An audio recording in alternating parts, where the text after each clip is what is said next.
the worst. Exactly. Randnerds.com. Okay, well, good news is we've got stuff coming through to whatchamacallit. Oh no, sorry, we're.co.uk. Sorry. We used to be Yeah, .com. Then some yeah, thieving toga took our address. fucking Chinese. It was a Chinese guy who took our email address, our website address. Why? I don't know. They've took it. Was it one of our only fans? Maybe. Mate. Maybe. Guys, what have I told you? So, Am I anyway, gonna have to kneecap someone? nah. Okay. Fine. Right. Good evening, Suffolk Graham. Skazz? Welcome to episode 202 of the Rant podcast. Oh, mate. I'm looking forward to 222. I don't know why. It's just there's a nice kind of soothing pattern. 222. Yeah. We'll hit that sometime. We'll hit that next year, Skazz. Yes.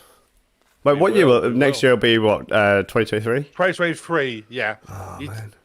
Yeah. I'll tell you how I work out which year's next. I take the current year and I add one. Now, see, I always forget what year it is because I'm still suffering with really bad kind of PTSD from 2020. And What I figure you do is think 2020. Think how many years it's been since 2020 and add that on. I don't know because it feels exactly the same as it did before. You can't remember, none of my paperwork's been processed yet, so time hasn't actually moved forward for me yet. That means there are grand total after today 6 podcasts left for the year. Oh, mate. Yeah. Another year almost gone. Indeed, we've actually, if we follow schedule, we'll depend on what we decide to do. One of our podcasts is going to fall on New Year's Eve. Can I just? Oh, mate, that's gonna be. Oh my god. Well, I'm gonna become a drinker on that day then. I haven't had a drink on a podcast in a while, so I think we'll celebrate the new year. Yes. Just as a side note, you do know that we've tested the Adam Savage project, or still untitled the Adam Savage project. He's still producing videos and stuff. No, but he cancelled his podcast. Has he? Mm-hmm. Oh, there we go. He'd been gone for 9 years. We've been gone for 9 years. Oh. 10 years. 50 years. I don't know. We've been gone for some time. It'll be our 10-year anniversary next year. See, there you go. So that's what you get, Adam Savage. Yeah. We are technically on season 10, but technically it'll be 10 years since we start next year. There you go. So we'll have a little celebration. I'm not sure what we're going to do. Well, don't say it, because if you say it, we can't do it, because old Vladdy will get upset. And right now, Lizzie Jr., Thatcherette. Yeah. Diet Thatcher. Yeah. She might stick a few things in our plans. She'll be like, no. She'll stick a few things in our plans and they won't be fun. She'll say, how rich are you? Not rich enough. We're going to take all your money and give it to the people who deserve it, the rich people. So, but they've already got money. You only need more money. You can't have enough money, but we've got no money. Well, you don't need it. Yeah, you're poor. You know what? You don't need food or heating or anything like that. You've never had good stuff before. We have. We need to keep having that. We've got expectations in life. You work on a farm. Go sleep in the pig trays with them. They'll keep you warm. Yeah, peasant. They'll save you heating this year. So what is this fucking early days of the commie fucking China? Yeah. Feels like it. It's like, yeah, we're gonna lift up the peasants. How are you gonna lift up the peasants? We're gonna kill them all. Sounds about right. You can't have a poor problem if you kill the poor people. That's right. That is right. Do you think that maybe that's her plan? Because did they not say a few years ago they wanted to kill all the old people? Then we got COVID. So now they want to kill off the poor people, so they're just going to tax the ever-loving soddery out of us. I'm waiting for them to bring back the workhouse. Yeah, you might do. But then that means they have to employ us. That's good. That's good. They're the Amazon warehouses, Skazz. Oh, shit. Yeah, but Amazon sounds so nice. Have you not figured this out? Have you not figured this out? Well, but it's named after a forest. And yes, but Skazz, this is oppressive state 101. All the nasty things have really good things about them. The place where you go to a re-education camp. That sounds like a fun thing. Well, but he's going to go. I'm sorry, your father's been a very bad man, but it's okay. We're saying to the fluffy bunny cuddling camp. That doesn't sound too bad. Sounds kind of fun. Yeah. as he cuddles the bunnies as he's thrown to a wood chipper. Oh, mate, that sounds a tad messy. That's why the walls are that lovely shade of reddish pink. Yes, exactly. Yeah. So It smells a bit funny. Yeah, it's that weird mix of rabbit fur and human flesh. Mate, no, the question is, are they using real bunnies in there? Because we can't be allowing animal cruelty. The punishment of the poor is fine, but animal cruelty, I don't know if they'll let that go. Oppressive dictatorship state. It'll be real animals, I'm afraid, Skazz. Oh no! What are the animal people gonna? Was it Peter, whatever? The cheese? No, that's fair. Mate, mate. Petter were the first into the wood chippers. Oh mate, whoops. Wait, they've already gone. Yeah, they'll be the first gone. Yeah. Do the vegans go? No, vegans, because obviously food costs and everything like that, vegans, because they're all veg fed, they actually got really decent meat on them. So we kill the vegans and eat them. They're fucking grass-fed. Yeah, they are. They are. They're not this artificial weird stuff. They're proper grass-fed. They're really good. So what you're saying is they're free range? Yeah. Yeah, honest. Have you seen a vegan? They are very free range. They're very good. They are the ideal. Top tip if you're cannibal. If you're going to be a cannibal, eat the vegans. They're the best ones for you. The irony won't be lost on them. I was going to say that the disgusting attitudes might taint the flavour a bit. I don't know. You can't have disgusting attitude when you're dead. Yeah, but I mean, all that toxicity in them. I don't know. There's got to be something in it that makes them that vile. Yes, but the smugness counteracts it. I don't know. Look, it's a science. I'm telling you, it's a science. Have you tested this? I've done the research into this. Oh, have you now? The farm is diversifying. So, wow. You know. So does that make us like battery chickens then? Vegan burgers are on the way. Literally. Oh, mate, that'd be great if you put it like vegan friendly on the back of the packet. It's made out of vegans. That'd be great.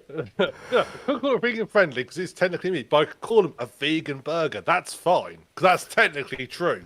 The branding is true. They're like, oh look, mate, it's a vegan burger. It's a vegan burger. Yeah, it's totally, it's totally vegan. Totally vegan. 100% vegan, mate.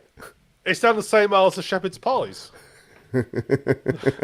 Made with 100% free-range shepherds. Mate.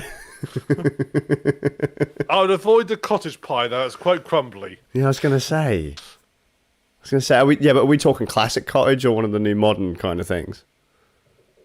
Well, I need a proper cottage. So you want it like made out like thatch and stuff, so you can pick that out of your teeth. Exactly, yeah. It's like Weetabix. Do you think that's what Weetabix are made out of? Thatch? Yes, yeah. I reckon. Yeah. Just a random note. I saw a block of flats in like Thailand or something, right? Well, it was somewhere they were talking about making cups of tea. Don't ask me why. And there was a block of flats with a thatch roof. Block of flats with what? Yeah, don't ask. It was really weird. Like you know you know how we make Victorian houses out of the white like shit and.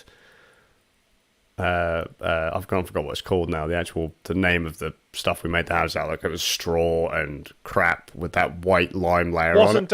Wattle and Daub. Wattle and Daub. That's it. The blocks of flats looked like that with a thatch roof. You sure you didn't dream this? This wasn't so that Inky made in City Skylines, is it? Oh mate, that'd be fantastic if it was. I should probably push that to him and say, hey yo, you should try this. Sounds like a great idea. Along with vegan burgers. Yeah. All part of Nictopia 6. The future is bright in Nictopia 6. Oh, mate. So it's funny because you call it... Are you a vegan? Do you couch the 5K? Are you an avid cyclist? Do you wear lycra? Come down, we've got a job for you. You're an avid cyclist. I've heard you can ride a bicycle. Yeah, but I'm not at the stage I put lycra on. Not yet. I mean, I saw you earlier on Ram. Yeah. Ram. Well, Ram Cam. His censorship shield went down to protect my poor innocent little mind. It did. It's very high budget. Yeah, look at that. Look at him laughing at it. It's like it did. By censorship shield, he means the post-it note I have stuck on top of the webcam. That privacy shield is high tech as fuck. I have to put a lens cap on mine. Yours just goes, whoa, this is getting a little bit too risque. Gone. I just don't worry about it. I don't bother covering because, well, if the hacker's hacking to my cam, I'm not going to see anything exciting. Oh, mate, you never know. They're just going to see me from doing some programming. What? Why doesn't it work? Why isn't that fucking working? Oh, there's a colon missing. And then we're looking at Ram going, go on, Englishman. I did have an email once sent through from them saying, we have video footage of you masturbating in front of your computer screen, and if you don't like send us like Bitcoin, we'll distribute it to everybody. I thought, cool. fair enough. That'll just push my Pornhub career. Yeah, say it, but the friends this, I don't care. Go for it. That's what you say to them. It's like, mate, that video's already on Pornhub. What are you talking about? I'm making a fortune from that already. It'd be nice if you could make a fortune from it too, but I ain't paying you. Yeah. Oh, well, it's like, well, everybody does it. And now you know how Ram makes his money. Yeah. Look at that sexy man.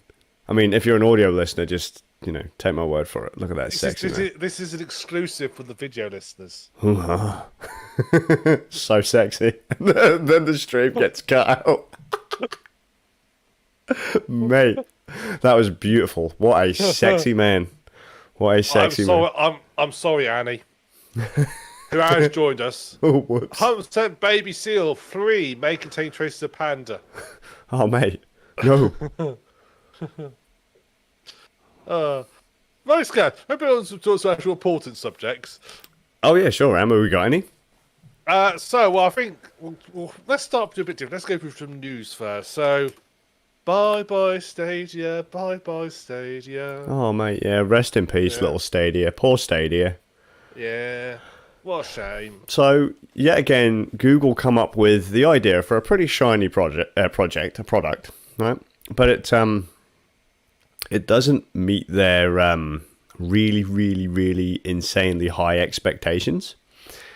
For whatever reason, like, I don't know, the world's biggest marketing company not being able to put anything into marketing, but, advertising company, marketing, same kind of groove. You'd think if they can sell ads, they should know how to make one, right? But they didn't, and so they have announced that Stadia is being closed. You can no longer buy things from the shop as of, I think it was the end of last month, was it not? I believe so, yeah. And that they will be shutting down the servers in February of 2023. And aren't they funding people's purchases as well? All games that were purchased with cash. So if as part of Stadia Pro, you get nothing back, but any hardware costs or games purchases, you will get your money back. They will be fully refunding those that have invested in the product, which is insanity in my mind, but Google have the money to do it, and I'm kind of thankful for it, to be honest. I don't feel I need the money from it, because I invested in Stadia. I bought 3 or 4 different controllers, a couple of the Chromecasts for Stadia on the telly. I bought a few games on Stadia. I actually bought quite a few games on Stadia. But I felt I got my money's worth out of them. Yes, that was that. When I read that, I thought I misread it. I thought it was going to be for purchase in the last 6 months, but no, it's everything. Yep, from the entire time, from the moment it launched in 2019 through to basically when they announced they were shutting down, any purchases will be refunded. I don't know if that includes in-game currencies. So some of the games, I think the Assassin's Creed games now have in-game currency and stuff. That surprised me. I don't think it includes that kind of stuff. But the actual purchase of games and hardware will be refunded. Absolute insanity. I thought the service was really good. For a game streaming service, it was really good. It was functional, at least in the UK, because we didn't have huge hops to get to servers. We've played it quite a bit using it on stream. We've used Stadia Pro, which is their subscription service to get free games, and you've played games on Pro. I've played games on Pro. The hardware is quite nice. Latency is generally pretty low. It was generally, you don't know, you forget you're playing a streamed game. Yes. At least for us. I know that there were some people who were saying they were mega sensitive to it, but I managed to play through several fighting games on Stadia. Yeah. And it was solid. Like, there were some games you'd notice a little bit of latency, but after a while, as you say, you just fade away on it. You wouldn't realize it was a stream. I mean, I played through Final Fantasy, a huge chunk of Cyberpunk, just stacks of games we played through, like was it Golf with Friends and Human Fall Flat and stuff like that. Like, were all pretty fun. I had some people from my live stream playing through East 8 and East 9 on Stadia, and they said it was a great service. They said the only real downside to them, the catalog was piss poor. They didn't have enough games. I agree with that. I looked at quite often on the stairs, like, there's something on here I particularly want. Now, I think they ran into two issues on that one. The reason why they probably didn't get more AAA games, probably down to YouTubers, if I had to be honest. Google didn't do a huge amount to help themselves in that their marketing of the product was not ideal. They announced all these features when it was due to come out, but it didn't release with many of those features. It was really bare bones when it came out. When it dropped, what they should have just said was, this is a beta. It was a beta. Even now, it still doesn't, or even when they started to say that they were going to shut it down, it didn't have a lot of the features that they said it was going to have, but it was getting there. Yeah. But then they only released like some new features like last month. Yeah. Or was it before they released some new stuff on there? It's unfortunate because I have a funny feeling like that. You know how often when you see in like games companies and stuff, the staff literally don't know until the very last minute that it's over. I do wonder if maybe the devs were like that. They just had no fucking idea that the plug was going to be pulled. It does seem like the guys up top might have hobbled it a little bit. So I don't really know if Google getting into gaming was something that the Google bigwigs really wanted, which is silly, really. I think they might. It doesn't. The trouble is, if you look at most Google products they keep going are successful. Stadia was very much a sort of a stick out there that, as you said, Google is predominantly an advertising company. They make their money through adverts. So Google itself is predominantly, it shows you adverts. YouTube, everything's advertised, monetized. Well, not everything, but stuff that they can, they monetize. They're pushing adverts. Most of the services they have is some way pushing adverts or on the periphery of pushing you directly towards adverts. Stadia, apart obviously its thing was selling games, that is its own little niche that wasn't really in the part that because all you can advertise are games. You're not advertising anything else. So actually, you've only got a very small chunk of what you can advertise on there. You're not going to be seeing games that says this game's brought to you by HelloFresh, for example. Yeah, sure. You're not seeing that. So it was a bit of an outlier for what they normally would do and how they normally make stuff. Yeah. Which I think might have been some of the issue. Well, I mean, even to do. For sure. And I mean, realistically, even like Amazon getting into gaming, and I only mention Amazon because they've got a lot of money. Even they are struggling in the gaming space. Gaming is not easy to get into, whether it be a live streaming platform like Twitch or YouTube, or whether or not it's actually a game development studio or game streaming studio. Things that both companies have had. It's very hard to make money on them. It really, really is. Like you have to have a cracking product or a really good portfolio to really make money. But it only takes one game to fail, and you could sink fast. Yeah. So that's why companies like Ubisoft and EA basically have a stable of games that they release a new version of every year. Yeah. Because they know they're going to sell. It's the idea that. It's the idea, we've said it before on stream, where you have like one heavy hitter that basically pays for the other shit to be created. Yes. That props up all the other losses. And if it turns out that you only have, you marketed a heavy hitter and it didn't do as well as you thought it did, then everything else goes in the bin too, because what's making you the money? Yeah. You're in deep shit at that point. I think the other problem that Stadia had, and I'm going to say it now, was actually YouTube.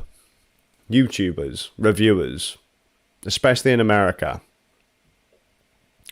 YouTubers were very, very, very hard on Stadia when it came out. Very hard on Stadia.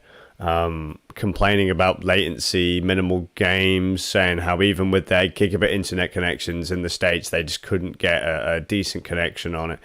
And it's like, well, no, I mean, you might have a gigabit connection, but the Stadia server's like fucking, 1,000 miles away from you. Like, what did you... Not literally, like, but just, the distance between a server hop between, like, for us is next to nothing, maybe a couple 100 miles tops, right? They would probably look, if you're on the East Coast and then you try and connect to something on the West Coast, my God, the latency could be huge. Doesn't matter, if you've got a gigabit connection, that could be a nightmare. Any number of things could cause that to shit the bed, but none of that was taken into account. Plus, a lot of Americans don't actually have decent internet connections. No. But as we also know, with YouTube, the crowd doesn't try something for themselves. They just hear that something is shite, and then they roll with it. Oh yeah, I think a lot sort of forms of I peruse and subreddits I peruse. The general opinion is people shit on Stadia. The ones who actually have it usually say, no, it's actually quite a good service, but the zeitgeist is it's shit. Yeah. The same thing happened to Cyberpunk. For sure. It was just like, once it sort of worked out, he's a bit ropey and here and there, and Cyberpunk wasn't perfect when it got launched. We've had a whole podcast discussing that, so I won't tread over it. Mm-hmm. But it just becomes a running joke now, and every time it's just, people probably never played it, never used it, and everything, we'll just say, CD Projekt Red, their shit coming. They made Cyberpunk wasn't ready for release, and it was terrible and shit and never worked and all that sort of stuff. And just run with it. And the same is true of Stadia. The Stadia post gets put on there, everyone just, Stadia's crap. Yep. It's like, well, if you've got the right setup for it, it works for you. Yeah, for sure. I can put hand on heart. I never had any issues playing Stadia games ever. No, for sure. Hand on heart. I mean, I think if ever I've had an issue, it might be my internet dropping, but not Stadia. Yeah, for sure. I had some issues with Final Fantasy 15, but that was a coding issue that they very quickly fixed once they knew it was a problem. Yeah. I mean, Google fixed it, not the devs.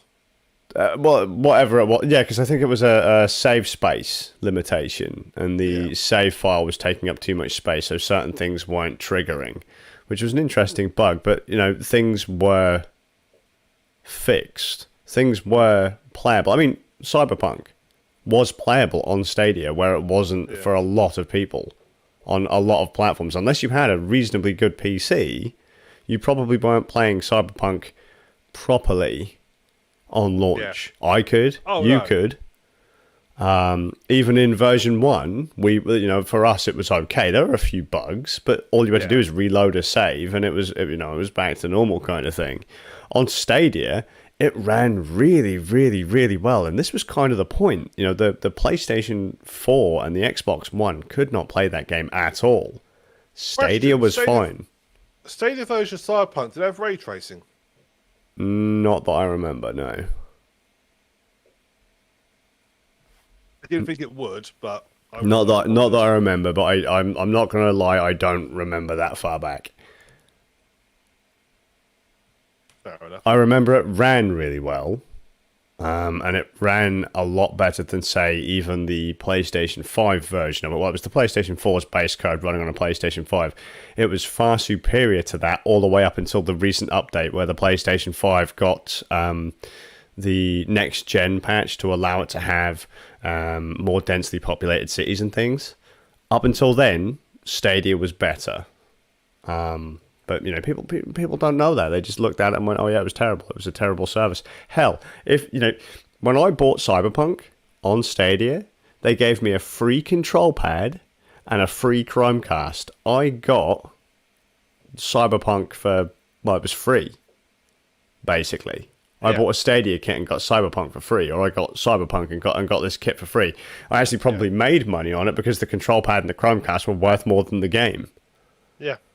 So I will say I never liked.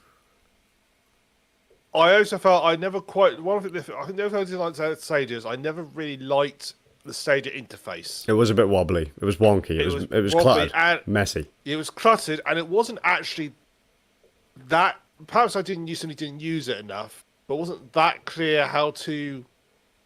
It felt difficult just trying to find something to launch it. The store was messy for sure. Yeah. The store was very messy. Your library wasn't too bad, but it wasn't as clean as it could have been. The UI, the user experience, could have really done with a fair bit of work on there. The UI felt very much in the realm of let's get the graphics designer to design it. You know, the creative designer to design it to make it look really fab and flashy and stuff, but not someone who makes it practical. Well, do you know what's really sad? Right, because the Stadia's user interface was like a set of tiles, wasn't it? Like flashy little tiles, like, you know, the rounded edge tiles, and you'd scroll through a list or whatever, and it'd have all your games on it. Well, the funny thing is, you know, Apple TV, the new version of Apple TV. I haven't got Apple TV, so no. Well, it's you know what the Apple TV is Apple's TV box, TV, right? Yeah. It's the same. It's the same interface. Doesn't matter how many apps you've got; they're just not properly organized. They just look pretty. Yeah. Basically the same problem that Stadia had. So realistically, right there, it was form over function. Yeah. Oh yeah. But you know, that could have gotten a lot better. All I had to do, I don't even remember if I had a search function on it, because all the games that I wanted to play were usually front and center. I'd find them in my list, I'd hit the button, and I'd play them, or I'd search for them on the store, and then because obviously if you'd already bought them, that just said you want to launch the game, and it'd launch the game. You know, I thought the service was really good. I've played Stadia on my phone. I played it in the browser. I played it on my TV set. You know, I've played games on Windows, Mac, and Linux through it. It reminded me of the old OnLive days, and I loved OnLive when that came out. That was one of the earlier streaming services back in 2011, 2012, something like that. Yeah. The idea behind it is really, really good. Just sadly, Google didn't help themselves. They advertised features that never came to be. They advertised games that never came to be. And I mean, from what I understand, actually, they didn't really advertise it a huge amount. And YouTubers just shat all over it to the point that no one really. Stadia. That's that shitty thing that XYZ YouTuber has talked about. Like, I'm not gonna play on that. And then they just let it rot. That reputation was damaged on launch down. I don't think they ever got it back. Yeah. If they'd have made it so that you could have tried some games, like if you had like a subscription service where instead of like current Stadia Pro where you could redeem certain games every month, if they had like an Xbox Game Pass style thing like what OnLive used to do, because OnLive were the first company to really do that for gaming, you could pay like, you know, £10 a month and here you go, here's 100 games. If they did that, you know, I think that they'd have had a better shot, you know, so people could have just paid that subscription, gone in, tried it, and seen how it worked on their connection. Agreed. But, or something like I'd gone to some, you know, pick a 2 or 3 sort of biggest publishers who have, well, you like your free to play games, say, right, hang on, or, you know, or something like that, which is not free to play, but say minimal payments get into it. Say, hey, on our server, let's make it free to play. Well, think about it. Fortnite. Yeah. Genshin Impact. Yeah. You know, League of Legends. Yeah. Something that normally you might have to pay a tenner for on Stadia is free to play no matter what. You don't have once you have an account, a free account, you can play it. No, but just to get people using the service. But that's just it. Like if they had put on stuff like, I don't know, Fortnite and what's that one by EA? Apex Legends, and like if they'd have put those free to play games on Stadia, and then you could go, right, here's a free to play shooter, here's a free to play fighting game, here's a free to play RPG or whatever, like, you know, so you've got Genshin Impact. Sign with your Google account, boom, for you there, and then give it a go, give it a taster. You know, Or give each game a freebie for, like, I don't know, the first hour of play or whatever, as long as the game lasts longer than an hour kind of thing. And then after that, you have to pay for it. Yes, yeah. They should have really been the Netflix of gaming, an all-you-can-eat service for however much a month. I think because remind me. So none of the current console players, they don't do any game streaming, do they? I'm not really up on console stuff. Yeah, no, they all do. They all do game streaming now. Xbox has their cloud service, the X Cloud service, and with that you can play Game Pass games. And they're also releasing, or they were rumored to be releasing, like a TV stick. Yeah. So that you could do the Xbox Game Pass, like X Cloud streaming service thing from this TV stick. Sony bought out Gaikai, which was one of the original streaming services that was around when OnLive was a thing back in the early 2000s. They bought that and turned that into PlayStation Now, so you could stream PlayStation games on various other platforms and that. And Sony also allowed you to play your own PlayStation games, like you'd stream them from your home console. So you could turn your console on at home through an app on your phone or whatever, and play the game on your phone or on a Vita or something like that whilst you're out of the house. So Sony have had streaming stuff as well. Just the way Google marketed it, the product they'd put on, just they didn't, there wasn't really anything there for people to use to try to get them in. It was a very nice service. The other problem was, I suppose, that it took them so long to release a TV app, and a phone app, because Google Pixels had an app very early on, Google's own phone. But they didn't optimize. It took them a long time to optimize for other phones. So, a majority of the market didn't get to use it. They didn't release a TV app until very, very late on. And again, that means that even more people just don't get to use it.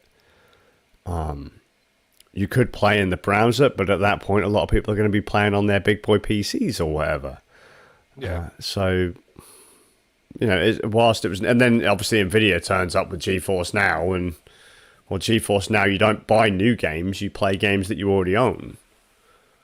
You just pay for access to be able to stream your own games as long as they're supported. So there was a lot of competition in that market, and Google just didn't set themselves up right. They had a good product. They just... It does feel, though, that they had a good product, but they didn't feel they ever really had any faith in it. But that's Google to a T, isn't it? Yeah, I never saw any... I can't say I ever saw really any advertising or pushing a Stadia anywhere. Early on they did, but then, as I say, after that first kind of run of YouTube reviews, it just faded right off the planet. Yeah. They didn't bother with anything. They pushed the the early adopter program and that, so you got that fancy little controller, the red and black controller with the Chromecast and that was the Founders Edition. And then they had the standard white control came out. Then they released different color controls.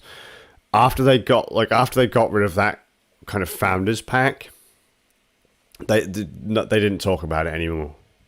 Google weren't really all that interested in talking about it. The initial reviews came out, they were bad, and Google were like, well, we're just gonna slow it's bleeding. Let's just leave it to die. Rather than putting it down, they just left it to die. In fairness, though, I will say, in fairness to Google, they killed it. They didn't just they saw it was it was running out.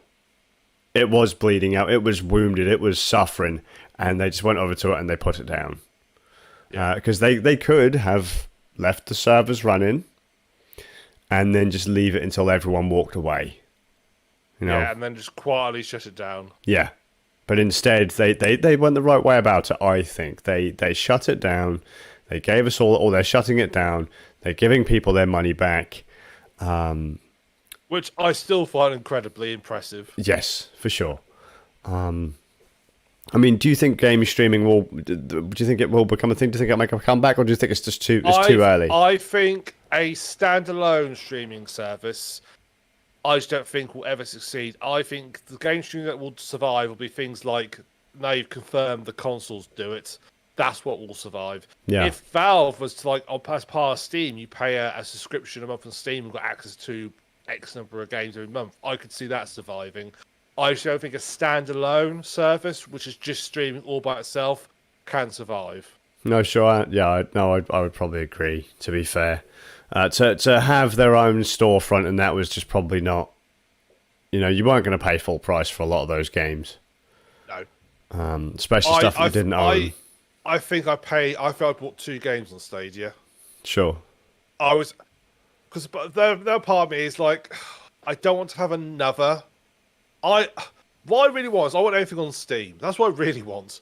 I don't want to have another service. And I completely understand that, because I want to rant about that in a little bit, but go on.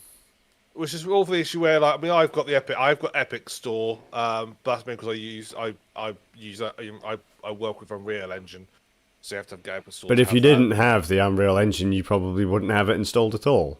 Probably not. No, probably not. It's like, I just don't. Maybe it's a bit of an old-fashioned. I just don't want 10,000 different services on my machine. In the same way, I don't want like 1,000 different apps to do different things. I want an app that does everything. Yeah. If you look at my phone, I have very few apps on it, really, compared to some people I know, like Pages and Pages. I have very few. I'm very, very picky about what I have on there. I have like 2 pages on my phone. Yeah, I feel I have 3. I keep it very, very slim. Very slim. I basically have a rule: if it's an app that I don't use in 6 months, I delete it. Sure. Just to sort of keep it clear, because I thought if I really need it, I'll re-download it. So just as a thought, then, so you don't want to have all these other launches. So are you like me, where a game comes out on another service and you just ignore it because you don't want to have that launcher, or you've bought a game but it turns out you've got it on another launcher, and then you just go, I can't be asked to install that launcher and install the game, so you just basically forget about it? Pretty much. So, I mean, the Epic launcher, I have most of the free games that Epic give out because, well, I've got the launcher, I might as well. Mm-hmm. But I'll give it a perfect example. Hitman 3. That became a Epic exclusive. Even though I want Hitman 3, I haven't bought Hitman 3 on. I didn't buy Hitman 3. I mean, I haven't put it on Steam yet because it's quite expensive at the moment. But I waited, and there are other games that I waited to come over to Steam before I bought them. Yeah. I waited a year for them to come over because I'd rather wait and have it on one service than to have 2 separate servers and have to go, oh, which one is it on, which game is it on, and so forth. Yeah. No, I was like that. I mean, I will say I did feel like a bit of a fool. I got Final Fantasy VII Remake on 50% off on the Epic Store, bought it, never bothered didn't bother with it at all. I think I installed it and just tested it to see if it would actually run on my machine. Yes. And then when they announced it on Steam, I uninstalled Epic. I was like, yep, there you go. I'm not, there's no reason for me to be on the Epic Store. There's nothing I want. Yeah. Samurai Showdown was on Epic. I heard they were releasing that. I love Samurai Showdown. I love my fighting games. Yeah. And they said it was coming to PC, and it never turned up. And never did I think to check the Epic Store. And when I realised it was an Epic Store exclusive, I was so angry. Yeah. I mean, I still have my Humble Bundle subscription, and if there are games in that which are for Origin, I've never redeemed them. I was going to say, how often do they give you games on other platforms? Not many. Most of them are multi-platform. Steam is definitely the lion's share of them, but occasionally you get ones that are like, oh, this is well, if it's an EA game, it's going to be on Origin, and I just never bother to redeem it. It just sits there unclaimed. So I just can't be asked to download. Well, I'm not a fan of EA. I really hate Origin. I only had Origin to buy, and this is the one time that a game actually made me download a different service just to buy the game, and that was because I wanted to play Mass Effect 3. Yeah, I was going to say, I had a feeling that would be Mass Effect. Yeah, that was the only thing I got download Origin for. Now Mass Effect's on Steam. I was like, well, I'm never going to touch Origin again. Yeah, sure. I've done that. I've done that a few times. I mean, I played was it Titanfall 2 on Origin maybe. I've got like 7 or 8 games on Origin. I'll never play them. Even some games that I was actually genuinely interested in. But it's just like, I look at my PC and I don't go, I'll launch Steam, Origin, Ubisoft Connect, and all this other stuff and scroll down my lists and see what I want to play. I launch Steam first, scroll down my list, and if I don't see anything, I just go, well, I haven't got anything to play. Like, I've already gone through a list of 1,000 games at that point, and nothing has, grabbed my interest. Yeah. It's not like EA is going to have anything more than Steam has. Steam has the bigger selection. It's just where you go for gaming. It's the best service out there. It is, and it has nearly all games on, and it's fair. And also, they tend to have in my experience, they have the best sales. Yep. And it's like, well, look at Mordham. We got the other for like £1.70. Yep. It's incredible sales. So, I think it would take a lot to dislodge Steam from. Well, that's what Epic are trying to do, though, isn't it? They're trying to buy up games and make them exclusive, but they don't have a good enough product to pull people over and keep them there. I mean, the Epic product is fine. Trouble is, it's fine, but doesn't really offer anything that Steam doesn't already do. Yeah. So there's no reason to go to Epic. Well, that's like when they bought Rocket League and Fall Guys, and now those games are Epic Store exclusives. It's like, that's just disgusting. And they start taking away support. So, as an example, Rocket League was it was on, I think it was Windows, Mac, and Linux when it was on Steam. Then it came over to Epic, like it was bought out by Epic, and Epic said, yeah, you don't have to support Linux anymore, just put it in the bin because we don't support Linux. So realistically, they are stifling. Which is weird, because you can actually, Real Engine has got a passport to push out to Linux if you want to. Yes. Yeah, of course. And isn't Easy Anti-Cheat something? Is that EA Epic? I think it might be. But like, they have options to support Linux, but they've even said, Epic have said they won't put Fortnite on Linux. They won't do it. They can, but they won't. Yeah, it's just the market there. And then but that's not true though, is it? No. They don't see the market there. They just don't. No, but they've even so the Steam Deck now exists. Okay, Valve have made a Linux-based consoleized PC. It has sold let's put it this way: it's spreading around like fucking chlamydia and AIDS at this point. You're more likely to get your hands on a Steam Deck than fucking herpes at this point, right? It's more common than a fucking trip to the doctor for an infection. Yeah. It's a big product. It's huge, right? But Epic has said, yeah, we're not supporting it. We're not going to support it. The market is there. We know it's there. We're not going to support it though. Because they don't want to prop up Valve. They've already gone and said that Epic have gone and said they think that Valve is anti-consumer. Valve anti-consumer. Which is that's a coming from Epic is pretty fucking insane. Yeah, let's see. Out of the two of you, who has exclusives? I mean, I don't think apart from their own games, which is understandable. I mean, then they put on other platforms. Has there ever been a Steam exclusive game? I can't think of one. Other than maybe Half-Life Alyx. That's what I mean. That's their own game. No. Because think, Half-Life and Half-Life 2, Portal, Team Fortress, all came out on the Orange Box. So they all came out in console. True, but I'm saying is, it's not counting their own games because it is Valve. Yeah, but what I'm saying is we can't even use that as an argument. We can't even use that as an argument because Valve have released their games on other platforms. They released their games all the way back on Dreamcast as well. Yeah, they did. So what's Epic's excuse? They released a game on Dreamcast. It was only released on the Half-Life game on Dreamcast. So it was only on Dreamcast.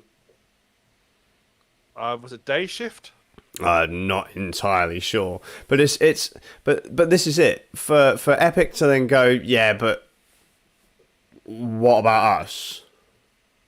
What do they put on the table? shady business practices, exclusive content, pulling support for different clients. What do they actually bring to the table? They're the ones holding, frankly, I think they're the ones holding PC gaming back. They had the nerve to say that Valve are doing that, but Valve are developing an entire operating system. Yeah. Valve are developing a handheld PC. Cheap handheld PC and a ridiculously expensive market. Valve could sell the Steam Deck for a lot of money. The only reason I work with Epic, like I'm talking to what's his face at the top. Anyway, the reason I have an Epic is that Epic is made for UE4. It's made for access to Unreal Engine, and that because I am an Unreal Engine convert. Sure. Because I just love it so much. But that is all the only reason I have Epic now. But even that, if you don't have to put, you're not if you make a game in Unreal Engine, you don't have to you're not forced to put on Epic only. Sure. You can put it wherever you want. So it's I mean, I'm not a fan. I'm not a fan of the platform, but that's I've got to step on it. But if they offer a free game, I'll redeem it because why not? I redeem it whenever I log in, but that's very, very rare these days. Yeah. Very rare. I'm not against these companies trying to release another, a launcher or whatever, but it's just like, why do you all do it so badly? Why? And why do you think that you're going to do better off having your own storefront? What, because you're not paying Valve a 30% cut? If Epic didn't have the exclusives, if they dropped the exclusives, but the free games still, then they would have a big something to shout about because they say, "Oh, you get a free game every week." Mm-hmm. If they did that but didn't have the exclusives, then they've got something competitive. I mean, the interface isn't that bad. I'm not a fan, to be honest. I prefer the Epic Store interface to Stadia's interface. They put it that way. I find that fine. I have no issues with it. It took a lot of companies to get used to, but in general, to compete. If you want to compete with Valve, you have to do as good a job as Valve in what they offer, and you have to do something that makes people want to go to your service. Sure. And offering free games could there be a little thing? As it is, they offer free games and exclusives. So that just pisses people off because because exclusives are anti-consumer. Mm-hmm. Nobody really in their right mind would like exclusives. Nobody would say, I like this game. I'm really glad it can only be played on one thing. Agreed. That's frankly a stupid thing. And when people talk about it, and consoles announce the exclusives they've got on them, you think, oh, really? Let's have it for everybody. Why does it matter what people play? But it's obviously they want people to buy that console. Well, Microsoft put it in the bin, didn't they? They've started to release Halo and Sea of Thieves and Gears of War on PC. Because, I mean, let's be fair, the Xbox is just a PC these days. It's running the Windows 10 kernel. Sony held out and were then like, there's a market here we can tap into. And then Sony were like, all right, let's start releasing our exclusives on Steam. And they released Spider-Man. They released Detroit Become Human. They released Horizon Zero Dawn and Forbidden West. Detroit Become Human is on Steam now. Yes, it is. Yes, it is. I'm adding it to my wish list right now. There was another game on another Sony exclusive. Oh yeah, Sackboy's Big Adventure or something like that. The recent Little Big Planet game. It's only £15. Mm-hmm. Mm-hmm. They've started putting their games on Steam. The only platform or the only content provider that isn't still putting, like, they're still holding out is Nintendo. Yeah. You know, honestly, they've got to stop. It doesn't help. Yeah. I mean, I only turn on my Nintendo Switch now for Splatoon. I've got no other reason, like Splatoon, Bayonetta 3, Famicom Detective Club. Like, that's it. My Switch just sits collecting dust. In fact, can I go into my rant, actually, because it goes about exclusivity and a negative side of Valve, okay? Okay. So, rest in peace, Stadia. You will be missed. I mean, but thank you, Google, for giving everyone the money back. You didn't have to, but you did a good thing. Nice try, but in typical Google fashion, you kind of slit its throat, or you kneecapped it as you let it out, and you didn't give it a fair shot. You could have done. Yeah. Google's very much like, we've got this fantastic racehorse. He does really great races, but I don't like the colour of his fur. I'm going to shoot him in the head. Yeah, that's basically it. Rather than doing something about it, rather than trying to fix the problem or whatever, they just they cap it and it's done. Yeah. But I liked the service. It will be missed. I will miss it. I will as well. But Google, for the love of Christ, please next time just invest in something. Show a little bit of faith in your own product, please. Please. I know it's really hard for you to do, just like Valve can't count to 3. Just give it a fair shake next time, eh? So, speaking of Valve and their, they're a pretty good company, right? And exclusives are shit and Epic is bollocks for it. You know that I like to talk, I like to vote with my wallet. I've had rants over the years how if a games company does something that I don't like, I will literally put an entire library in the bin just to make a point. Yeah, I'm pretty hard on that. I've done it with Steam in the past. I did it in 2018 with Steam for a while. I've done it with Blizzard. I've done it with EA, and I was only in recent history that was like, look, I'm kind of the only one that's getting hurt right now is me. I'm becoming that annoying vegan friend that won't go to the restaurant or won't buy that brand because, I don't know, they kicked a baby seal or something in like 1902. Yeah, exactly. Like one guy's distant relative said you're a dick in 1803 or whatever. It's like I was looking at it, like I didn't want to play Valorant, first person shooter. Riot's first person shooter like Counter-Strike because they have a kernel level anti-cheat. But Valorant's actually a pretty good game. And I was like, well, the only person that's getting hurt right now is me. Or like League of Legends. I didn't play League of Legends because I didn't want to install Riot's client. But League's pretty fun. I didn't play Apex Legends because I didn't like EA. I didn't play some of the Call of Duty games because they were on Battle.net. I was just like, the only one getting hurt right now is me. Well, recently Valve did it to me again. I was fucking furious.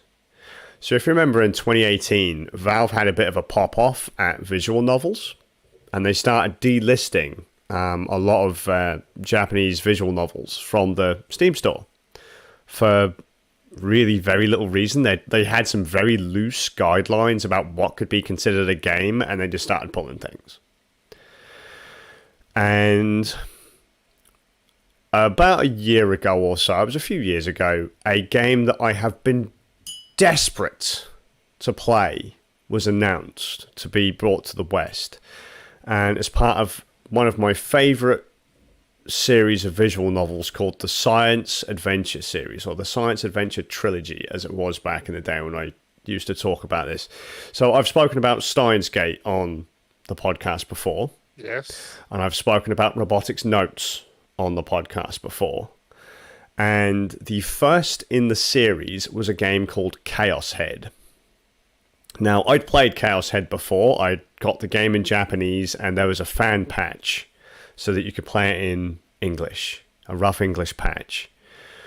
You couldn't get it on Steam. You couldn't get it in the West at all. Eventually, it got remade for PlayStation 3 called Chaos Head Noah, but again, no release in the West. Steins Gate comes out, they release it in the West. Eventually, the bastard red-headed stepchild, Robotics Notes, gets released in the West.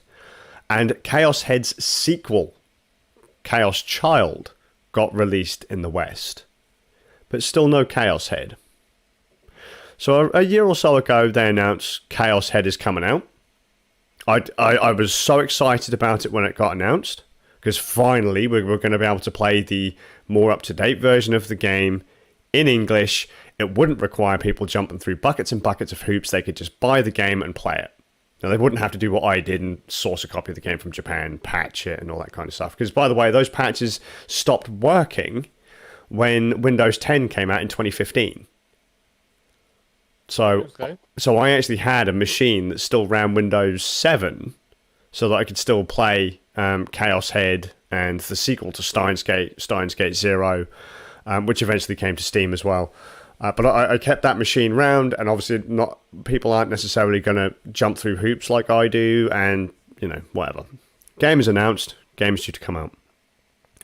And I find out that at the end of September, I found out about a week ago that the game was due to come out on Steam. My wife looks over to me and she goes, yeah, Chaos Head has been cancelled on Steam. It's due for release, but it's been cancelled, but the Switch version is still going to come out. And I looked over and I was like, Chaos Head? Cancelled? What? It's not out yet. It's not coming out yet. I didn't even realise they'd announced a release date for it. I was like, she must have made a mistake. Maybe she's thinking of something else. They've delisted something else. And I go online, and from the publisher of the game, Spike Chunsoft, they said, yeah, because of Valve's community guideline stuff, the planned game that was due to release on the 7th of October has now been cancelled. I was fucking furious. Absolutely furious. Even though I'd forgotten the game was due to come out soon, I was fucking furious. Because yet again, Valve had taken a heavy-handed stance on a visual novel and just cancelled it. Said, nope, it's not coming out. Family-friendly Nintendo will release Chaos Head, but Valve, Steam, they won't? There are games on Steam where you can literally have sex with Hitler. There are games on Steam where characters just lose their shit, go outside and just start killing police officers and innocent people. Yeah. Right? There are games on Steam, front and center. If you go into your menu and say that you want adult content, you can literally buy sex simulators on Steam. But Chaos Head had apparently crossed a line, and no one knew what line. But as I say, like in 2018, Valve has a knack of really clamping down hard on visual novels. I wanted to just put down the Steam Deck and never use it again. I turned it off. Did Valve give any reason why Nope. it was cancelled? Nope, none at all. That's a Valve thing to do as well. Yeah, they just and that's what people were worried about, because people got up in arms about it. I found out about it, made a video about it on YouTube, and I lost my temper. I took my Steam Deck and I just turned it off. I was like, I don't want to use Steam anymore. And that's when I started to think, I'm only hurting myself again. It's not. No one else is going to... Valve doesn't give a shit if I don't play on my Steam library. Valve don't give a shit if I don't use my Steam Deck. They've already got my money. What do they care? What does Gabe care? He doesn't, surely. Really. Valve, Steam, Gabe, Valve, they don't know who I am. I've got thousands of games, but they don't know who I am. They don't care how I feel or the games that I like.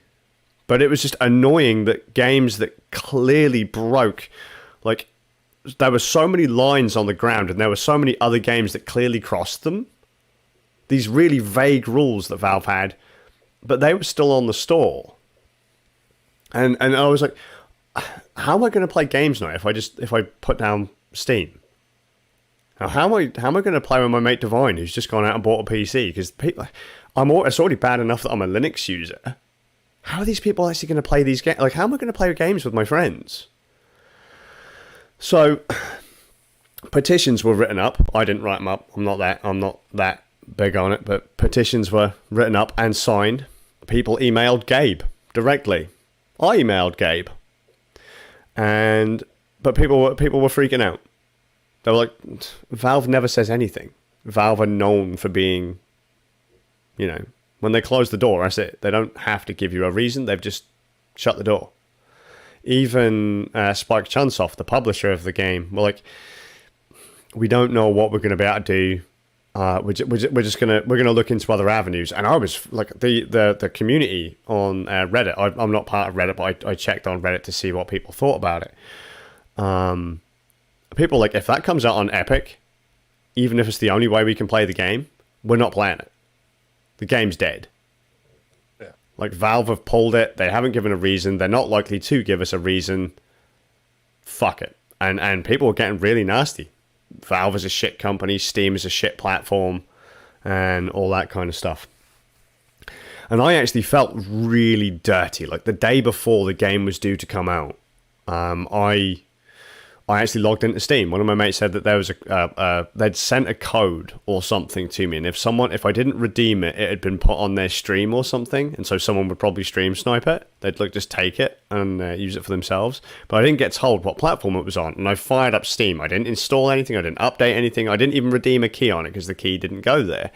But I was just like, I felt really dirty. I felt like I'd kind of crossed my own line just launching Steam. Well, I then started going into my head like, no one else gives a shit about this. No one. Like, everyone else just goes, my morals don't mean anything. I just want to have fun. You know, people don't give a shit that Riot is owned partly by Tencent.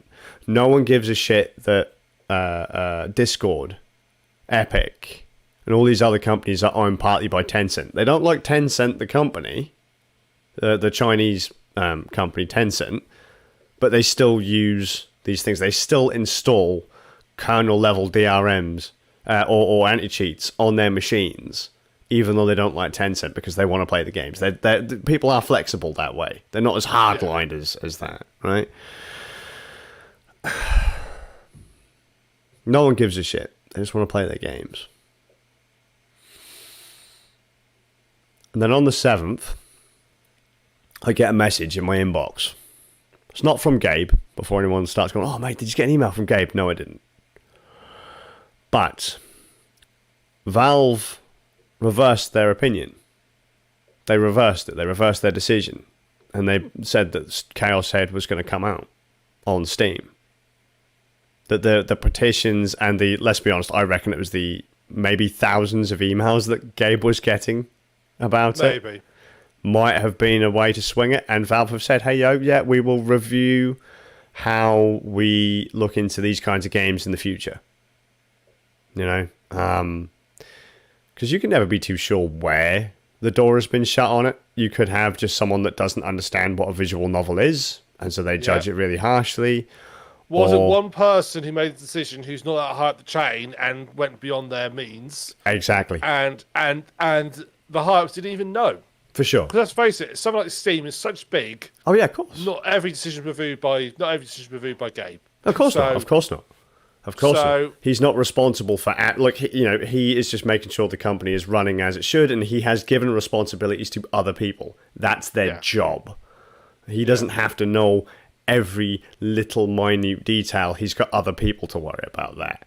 Yeah. You know, he just has to make sure it's going in the right direction. Yeah. You know, the big decisions to keep the ship going in the right direction. That's his job. Yeah. All the little bits. I would love to know what the thought process. Who knows what the thought process was? Though I would love to know. Well, me too. I think we all would have done because it was just so weird. Like the game was due out in less than a week when they pulled the plug on it. That was one of the reasons why people were so angry about it. Spike Chunsoft, the publisher, said, "Look, we can't. Look, they want us to change a load of stuff about this game, but we can't do it. That's fundamentally changing the game. It wouldn't be to our standards if we did that." They didn't say what it was they needed to change, but they just said they couldn't do it. So they were going to look to put it on other platforms. But then, again, we're all like, but there are sex simulators on Steam. There are murder simulators on Steam. There's a game called Drug Dealer Simulator, for fuck's sake. Yeah. You know, so where was the line? What was the line? What was it doing wrong? I mean, on the day the game was supposed to come out, I fired up the original Chaos Head and put it out on stream. And I was like, right at the start, it literally says, like, there's a splash screen saying, hey, yo, this game, you know, kind of, it pushes boundaries a bit. You know, if it's going to make you feel uncomfortable, turn off now, kind of thing. It's right there in big fucking letters. It very much smells of one person made a decision without actually talking to anybody. Yeah, it's what that smells like. And that's what we think, because if you actually look on the Chaos Head page, and I'll push you to do that now. I'm already on it, mate. Right, if you scroll down to the bottom of the description, there is literally like a mature content disclaimer on it, and you very rarely see that on any game on Steam, on the description page. Like, it's something like the developer says this about the game. Well, let me just read it out. This is a visual novel in which players soon involve a high school student investigating a series of mysterious deaths in Tokyo. Some seem to depict still images of characters engaged in violent acts, characters threatening people with knives, strangling other characters, and involved in torture. Crime scenes are graphically depicted with expensive blood splatter and large amounts of text detail. Corpses are frequently depicted with bloodstains and sometimes mangled fingers, dangling entrails, or exposed brains. The game's also has sexual material in still images and text. References to sexual fetishes and masturbation. Still images are also depicted partly exposed breasts and buttocks. The words fuck, shit, and arsehole appear in dialogue. Well, not being funny, 90% of that, if you play a horror game, will have all that in it. Yep. You know, so, yeah. GTA, Doom, Hatred. Yeah. Was it Fresh Women? Is that as one of the ones that's now on Steam, like one of the popular Blender style visual novels where it's like a 3D model kind of thing. It's like that's a sex simulator, full on titties and cock everywhere. And it's like, wait, so what's Chaos Head doing? Like I can turn someone into meaty chunks in Doom, or murder women in GTA. I mean, I suppose the only thing I can think is it due to the age of the characters? Because if you wanted to change the age of the character, that would be a dramatic change to the game. Yeah. How old are high school students in Japan? Well, they already change the ages in a lot of cases, don't they, to even get these games over here. So they state between 17 and 18, but I think most of them have likely already graduated by then. Yeah. So that is the only thing I can think of is somebody tripped and thought, it's underage children in this, and they're doing sexual stuff. I'm assuming. I mean, it's not. That's what I'm guessing. Well, it's not. It's not. I mean, man, they'd have had to have played for hours to have gotten to that point. But I mean, there's no full-on like frontal penetration like there is in some games on Steam. No. It's literally like a JPEG image of an anime character. Yeah, I'm just trying to guess it. Sure. If someone saw high school student, I thought this is underage characters, it's stuff, but stop it, cancel it. That's what I'm gonna. I would bet money that's the reason why they cancelled it. Sure. I'd imagine.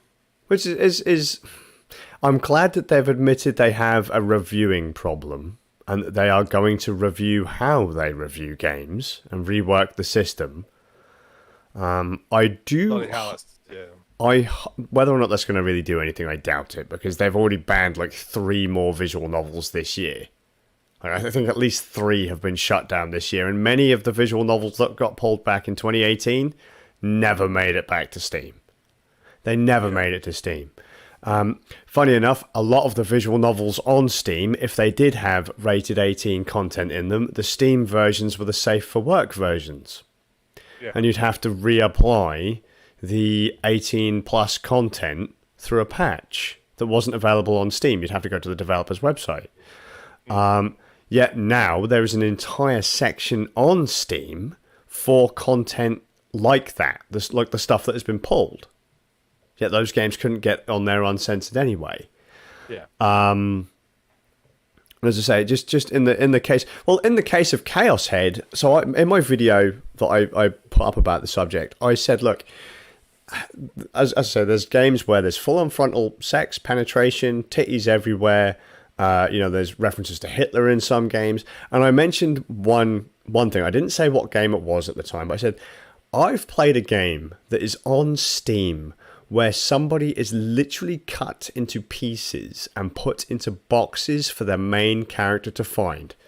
The legs go into a box each, the arms go into a box each, the torso goes into a box, and then the shock moment, the character opens up the box that's got the head in it and he sees who it is. Right? That game is on Steam. Funny enough, it's also part of the same fucking series. That game is on Steam. But Chaos Head, they had a problem with Chaos Head. So the game I'm talking about is Chaos Child. Chaos Head's sequel. There's a young schoolgirl, like I think she must only be like 16, 17, something like that, and she is cut into pieces. So spoiler, sorry. And put into a box. That game is on. That game is on Steam. Steins Gate. There's a little girl knifing people. That game's on Steam. You know, so don't get me wrong. Chaos Head is pretty fucking aggressive. Yeah. It touches on a lot of subjects that I think would make many people feel a tad queasy. Yeah. You know, I think the other thing to bear in mind is when we do the XYZ game is on Steam and so forth, is that's what happens when you have a team of people reviewing stuff, because everybody has their own different layers. That's going to happen. Mm-hmm. It's why certain things get banned on YouTube and not others. It's because the person A reviewed it and they're like, it's fine. Person B reviewed goes, no, it's not fine. Yeah, for sure. Yeah. You know, everyone has a different opinion on what is acceptable and what isn't. Yeah. Which is sad. You'd think they'd have a kind of a broader process there. So, you know, maybe trouble is, it's so difficult. I suppose it's time consuming. There's so much stuff going through. Yeah, there is. I suppose maybe you have a situation where a game isn't reviewed by a person; it's reviewed by 3 people. Yeah. And it's a majority rule situation. Yeah. And it's like, let's say Valve have got a team of 20 people who review games for content, and 3 people randomly picked to review that game, and it's there. And if the majority, and you can even make it rule that the majority that all have to agree. Yeah. That should be banned, and then it gets banned. And if 2 out of 3 agree, then it gets put to a higher level. Sure. That's something the only way you can get around. They should also probably make it easier for it to be reviewed. Like so like if it has been shut down, people should be able to plead their case a little easier. Yeah. Because a lot of developers just give up. I mean, there are a lot of indie games that get pulled from Steam just because the devs are like, I can't fight this. I don't know what to do. Yeah. They should also probably clean up their guidelines too. Make them a little bit more understandable, less vague. Yeah. You know, so open to interpretation. I mean, what I would consider, as you say, what I would consider unacceptable content, you may not. Yeah, exactly. Everybody has their own tolerances. Everybody has their own levels of what they. Does anything go, or something's like that's too far? I mean, my tolerances are like, I wouldn't ban a game for that, but I wouldn't play it.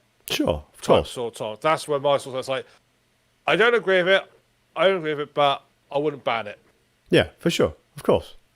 People are allowed to have, like, they have a right to an opinion. You just don't necessarily have to agree with them. You know, yeah, you don't have to agree with everything that you hear. Had the same. Actually, funny enough, I had the same kind of conversation with one of my neighbours today. I was like, yeah, you know, you can say whatever you like. It doesn't mean I have to agree with it. But yeah, but I'm hoping that the people who emailed Gabe, although this is unlikely because it is the internet, I'm hopeful that they were polite. When I emailed Gabe, and I did, directly emailed Gabe, you know, I just said, look, I've played every other game in this series that has been released. You know, this is the last game in the series. It was the first game of the series, but it's the last one to be released in the West. We've been excited for this game for over, 14 years, 13, 14 years, maybe even more than that. I can't remember exactly.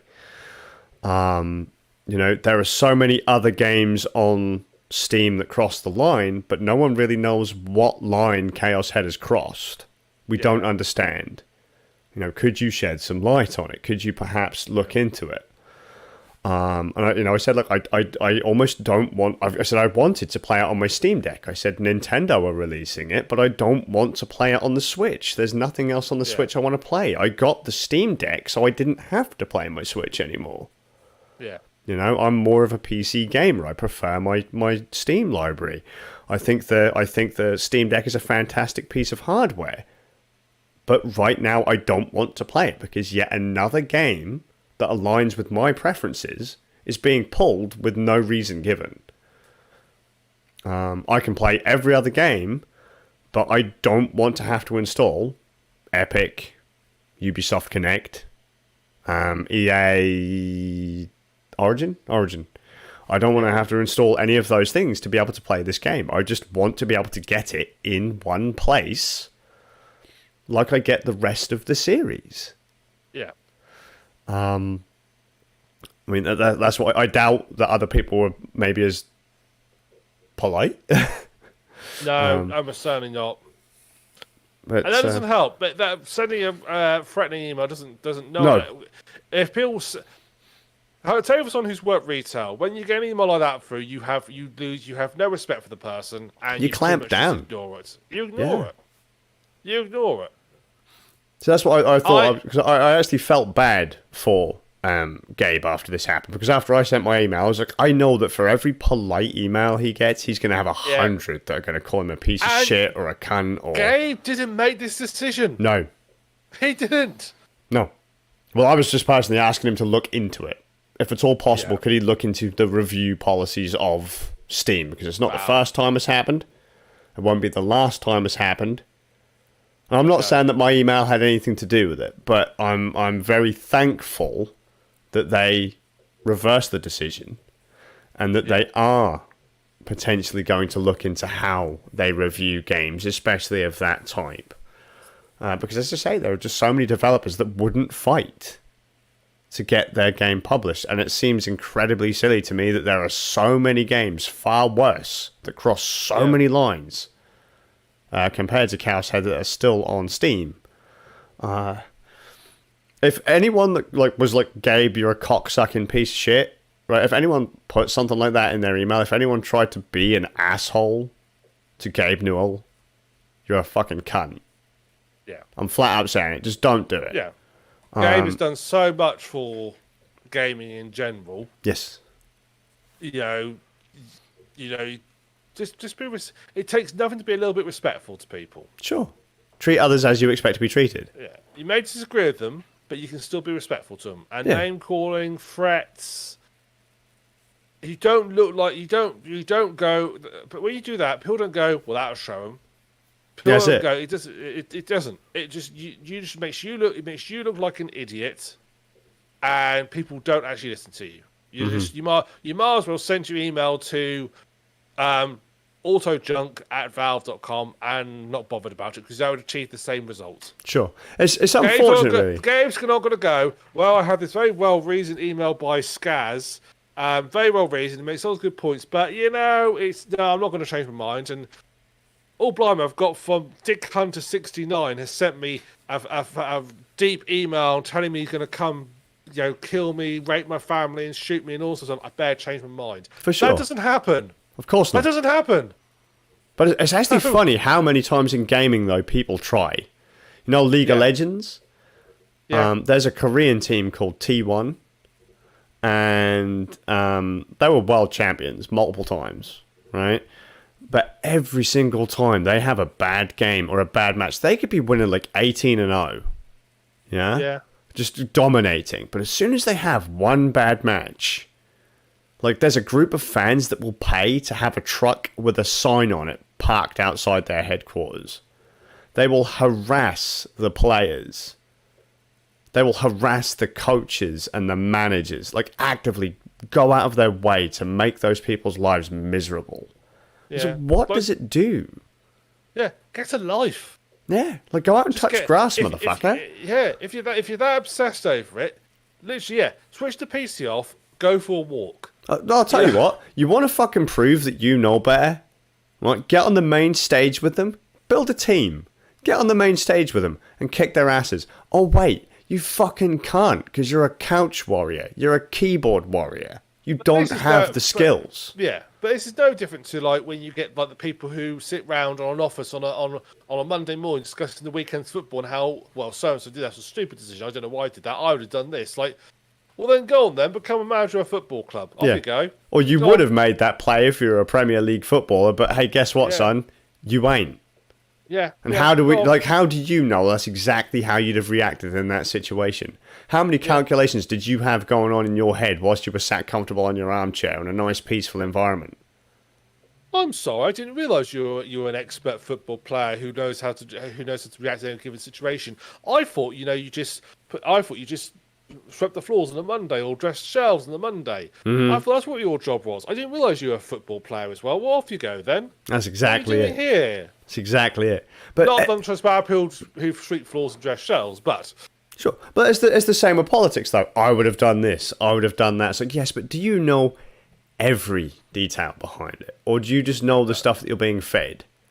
Are you making a random guess on what would benefit you? You know? But it happens absolutely everywhere, but just it's unfortunate because, as you say, it doesn't really get results. And I would say, Gabe, and to whoever... Because I actually wanted to send a reply email. I just wanted to send a thank you email, a picture of Chaos Head being on my Steam Deck, and just to say thank you to Gabe and to whoever works in the relevant departments who reversed the decision.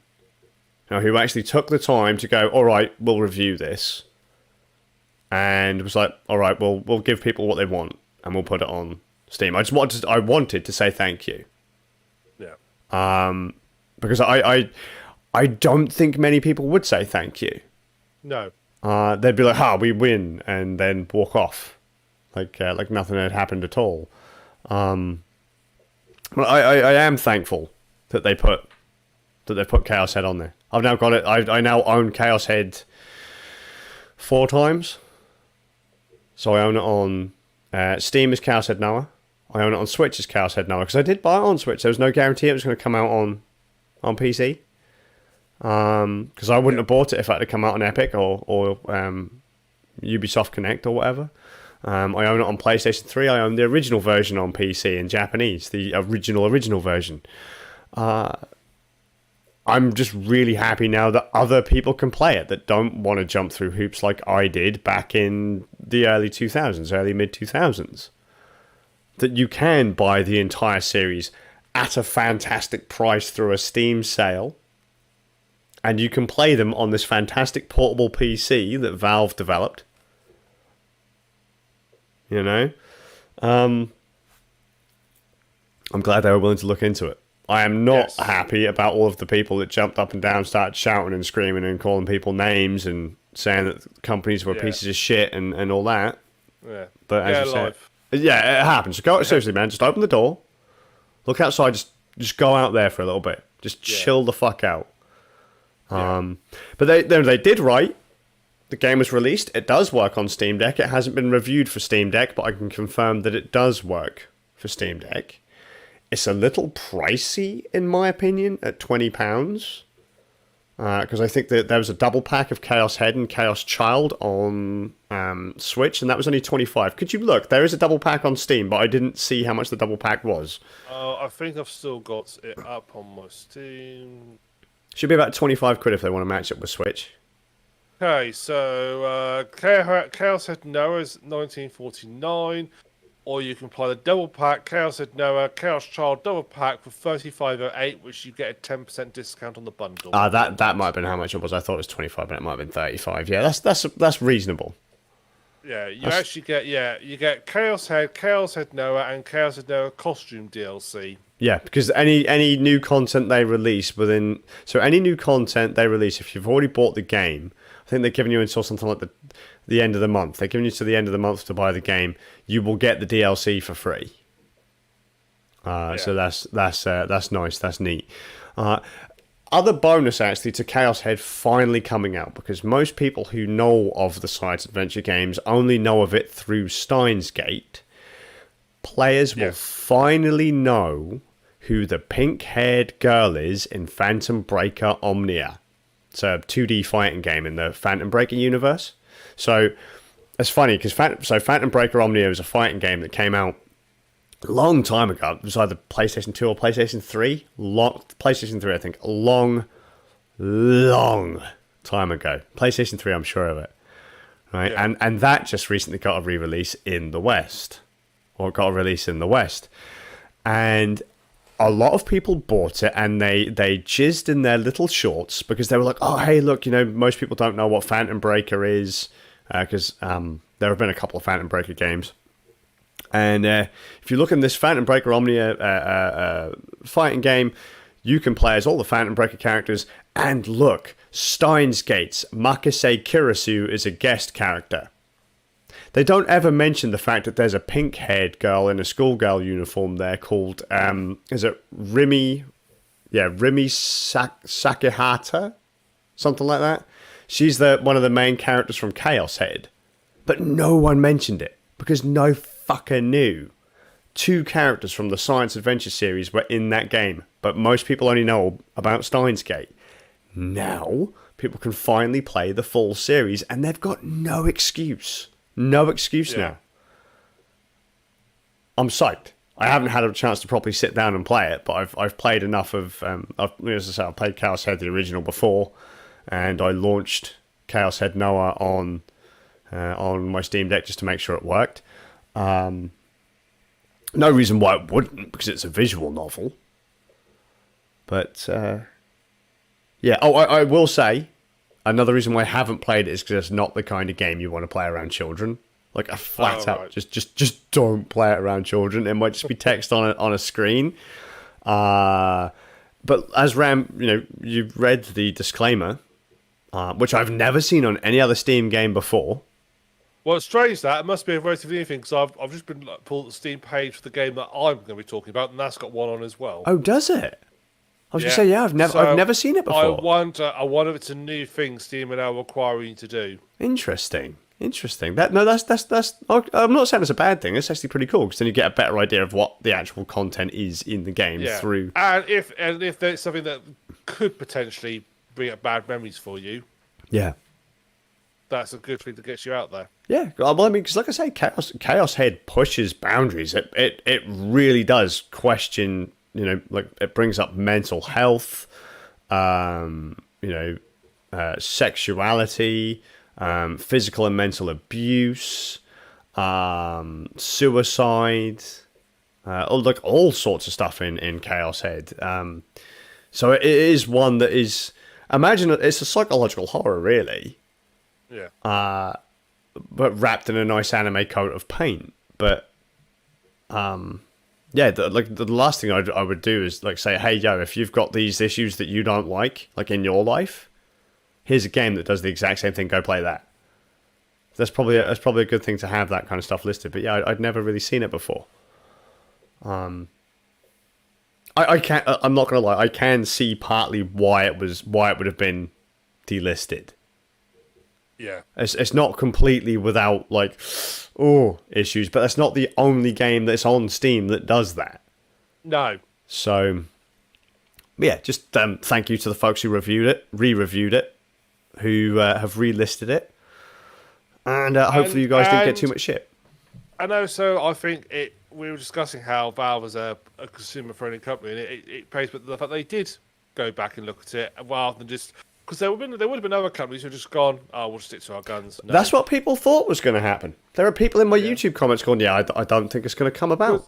Because I might be unfair. I can't. Chaos does not strike me as a very mainstream, well-known.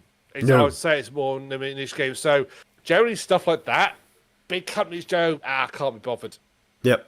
They don't really care because it's too much. They can't be hassle with it. But they did it, and full question, they actually went ahead and did it, and they sent it through. So it just says to me that Valve is still. I consider Valve a consumer-friendly company, and I stick by that even if that sort of stage happened. Like I said, go on.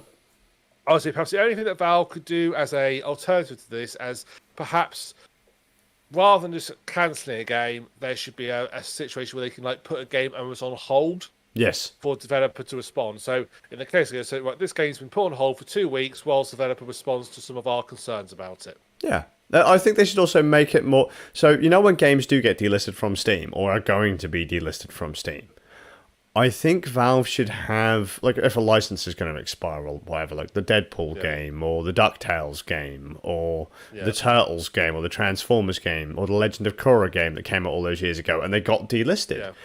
I think there should be a page on Steam that lists those games before they get delisted. So you can just easily click the list. Well, like Amazon does. It says it's leaving Amazon soon. Yes. Leaving Amazon Prime soon. Or Netflix do as well. Yeah, Netflix do it as well, yeah. Yeah, you can just feel also that's going to leave in the next month.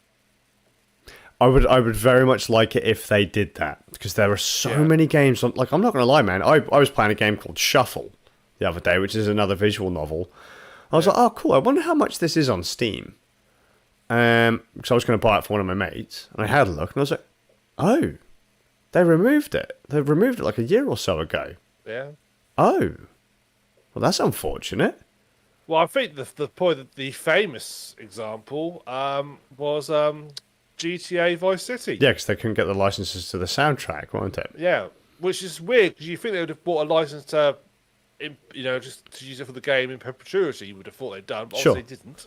Well, they did the same thing with it was Crazy Taxi, weren't it? They didn't have the licenses to the Offspring tracks that were part of the soundtrack, so it had to go. And then they re-released it with a new soundtrack, and it's.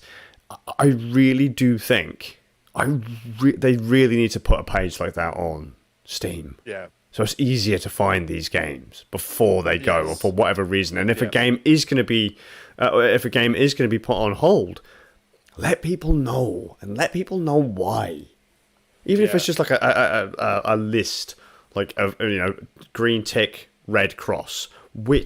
What things is it passing on? Like, it's okay on here, it's okay on here, it's okay on here, it's not okay on here. And then just let the public know as well. So we're not just sat here, because like I said, I was angry. I was so angry. I love my Steam Deck. I love my Steam Deck. I've been working on it, man. That's been my desktop PC. That was my desktop PC. I've been plugging it into my TV, mouse and keyboard. Fantastic device. And they keep working on it. It's great. But I was so angry. I was just like, nope, back in the box it goes. I'm sure most people weren't as extreme as me. But then I'm sure there are other people who literally picked up their fucking laptops and threw them at a wall. Because you know that there are people out there. But it genuinely made me angry. There was nothing. And we did think. A lot of people were like, hey, Valve aren't going to say a fucking word. We've all signed this petition. We've all emailed Gabe. They won't say a word. And as you say, to their credit, they did. They did. I've actually just pulled up, and I'll put a link in the show notes to Valve's rules and guidelines. Very vague. Very vague. So there's only 13. So I'll quickly run through them. So the trouble is, stuff you shouldn't promote on Steam. Hate speech. Speech that promotes hatred, violence, discrimination against groups of people based on ethnicity, religion, gender, age, discrimination, or sexual orientation. Well, actual fact, I would... If you're just saying these were bad, full stop. But if you're doing it as part of a point of a game, you're trying to, as sort of like world building, you're trying to sort of like Wolfenstein, Bioshock Infinite, Grand Theft Auto, yeah. If you're sort of like making a point of it, then that hits there. Sexual explicit images of real people. Yeah, that I do probably agree with, to be honest. Real people. Real people. Because there was CD Projekt Red to come out and say, look, we don't want you making mods and stuff for the characters in Cyberpunk. Please don't do anything involving Johnny Depp's character. Not Johnny Depp. Keanu Reeves. Keanu Reeves' character. Don't do anything with him, please. Adult content isn't appropriately labelled and age-gated. Fair enough, that's fair. Yeah, that's fine. Libraries or defamatory statements. Again, that's such a vague one. Mm-hmm. That's really vague. Because again, when is it satire, when it's not? Content you don't own or have adequate rights to. Fair enough. That's fair, completely fair. Yep. Content that violates the laws of any jurisdiction in which it will be available. Again, that's Valve not wanting to get in trouble, whichever country they're in. That's fair. Would that be like stuff like sexual content in countries where you have to be a certain age to buy something, or like in the case of Germany, you're not allowed to have any references to the Nazi Party, and so you have to filter it and so forth, because or perhaps in a country that's homosexuality is legal, but homosexual content, for example. Yeah, sure. Content that is patently offensive or tend to shock or disgust viewers. That's a vague one. Oh God, yeah. Jeez. Because what that's what we were saying earlier. What offends you might not offend me, and vice versa. Yeah, and there are probably plenty of games I can see are fine that I know people who would actually be disgusted by them. Yeah, for sure. Same for me. Yeah, that's a real vague one. Content that exploits children in any way. Again, what do you mean by exploits? If your That could be game has children, microtransactions. yeah, Or are we is it a talking pedophilia?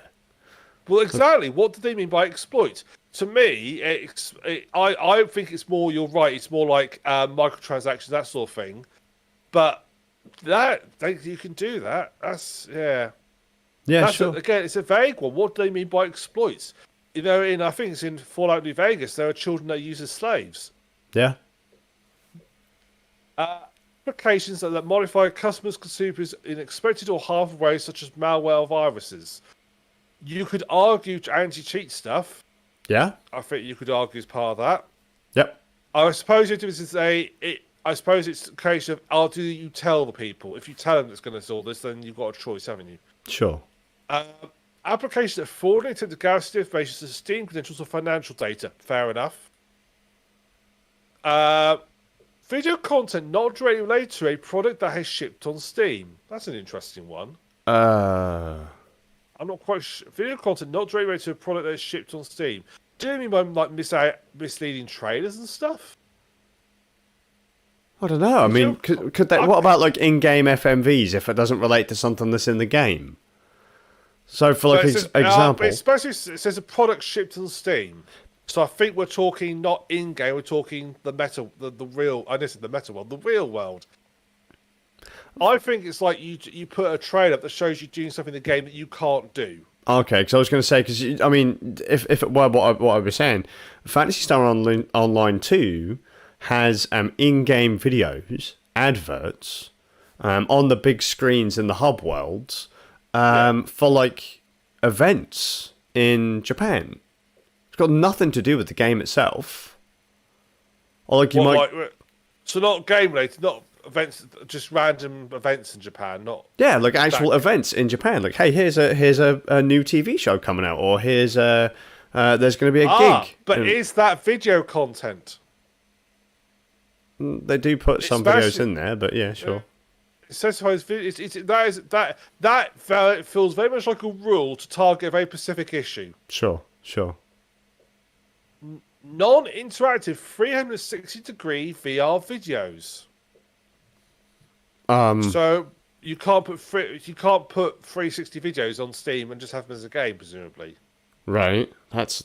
But then, what about in a VR game where your character, you are literally just able to look around and you're like, actually, like your character's been in a chair or something? But I suppose it's not a video, then, is it? Oh, yeah, well, I suppose they'd want something a bit more interactive, wouldn't they? Yeah.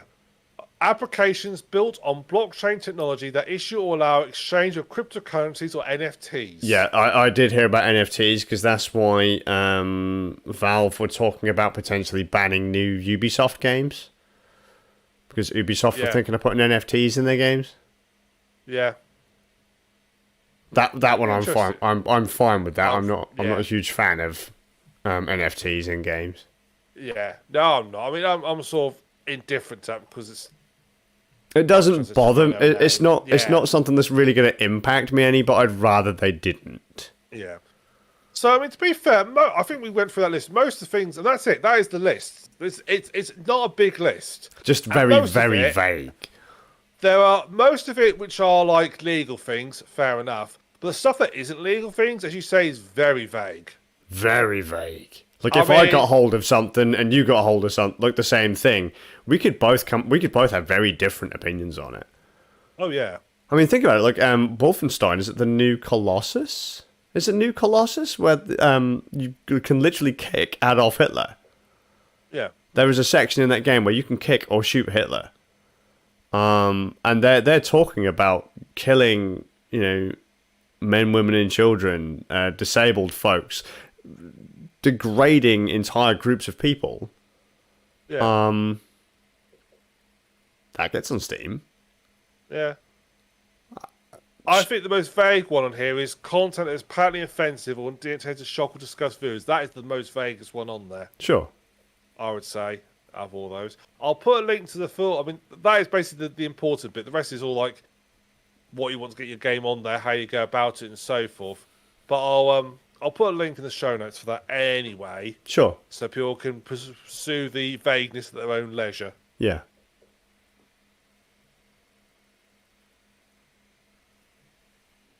So, Ram, you said that Yes. the game that you've been playing now has one of those lists, or one of those The pages, one of those sections. Yeah.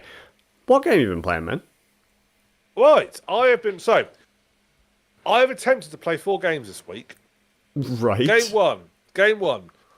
The Suicide of Rachel Foster. So I play that as a walking simulator game. I've heard of that one. It's on your wish list, but then everything's on your wish list. Yeah. Every time I try to load a game up, it insists on loading Steam Oculus VR. It's not a VR game. Have you tried unplugging your headset? To be honest, guys, I tried a couple quick fixes and I thought, fuck it, and moved on. Okay. It's like seriously, you're going to do this? I went in to change the command, the launch prompt and that sort of stuff. Looked online. Everybody else, a lot of people had problems with it keeps trying to launch Oculus. Why is it doing this? And also, Final says it's actually a faff because it's buried right at the back. Anyway, so I was like, all right, scrap that off, get rid of that, forget about that. I then tried to play Sunless Sea. Start loading up. That loaded up fine, brilliant, fine. But when it actually loaded the game, another bug where like the screen was off-centered by up to the top quarter. Oh. I was like, and I tried a couple fixes, tried reinstalling it. Again, none of them worked. It's like, fuck it, move on. So I then played Antichamber, which is a puzzle game. I was quite liking Antichamber. Well, to the point where I started, and this doesn't happen to me very often. This happens to me very rarely. I got motion sickness playing it. Oh. And it's not a VR game.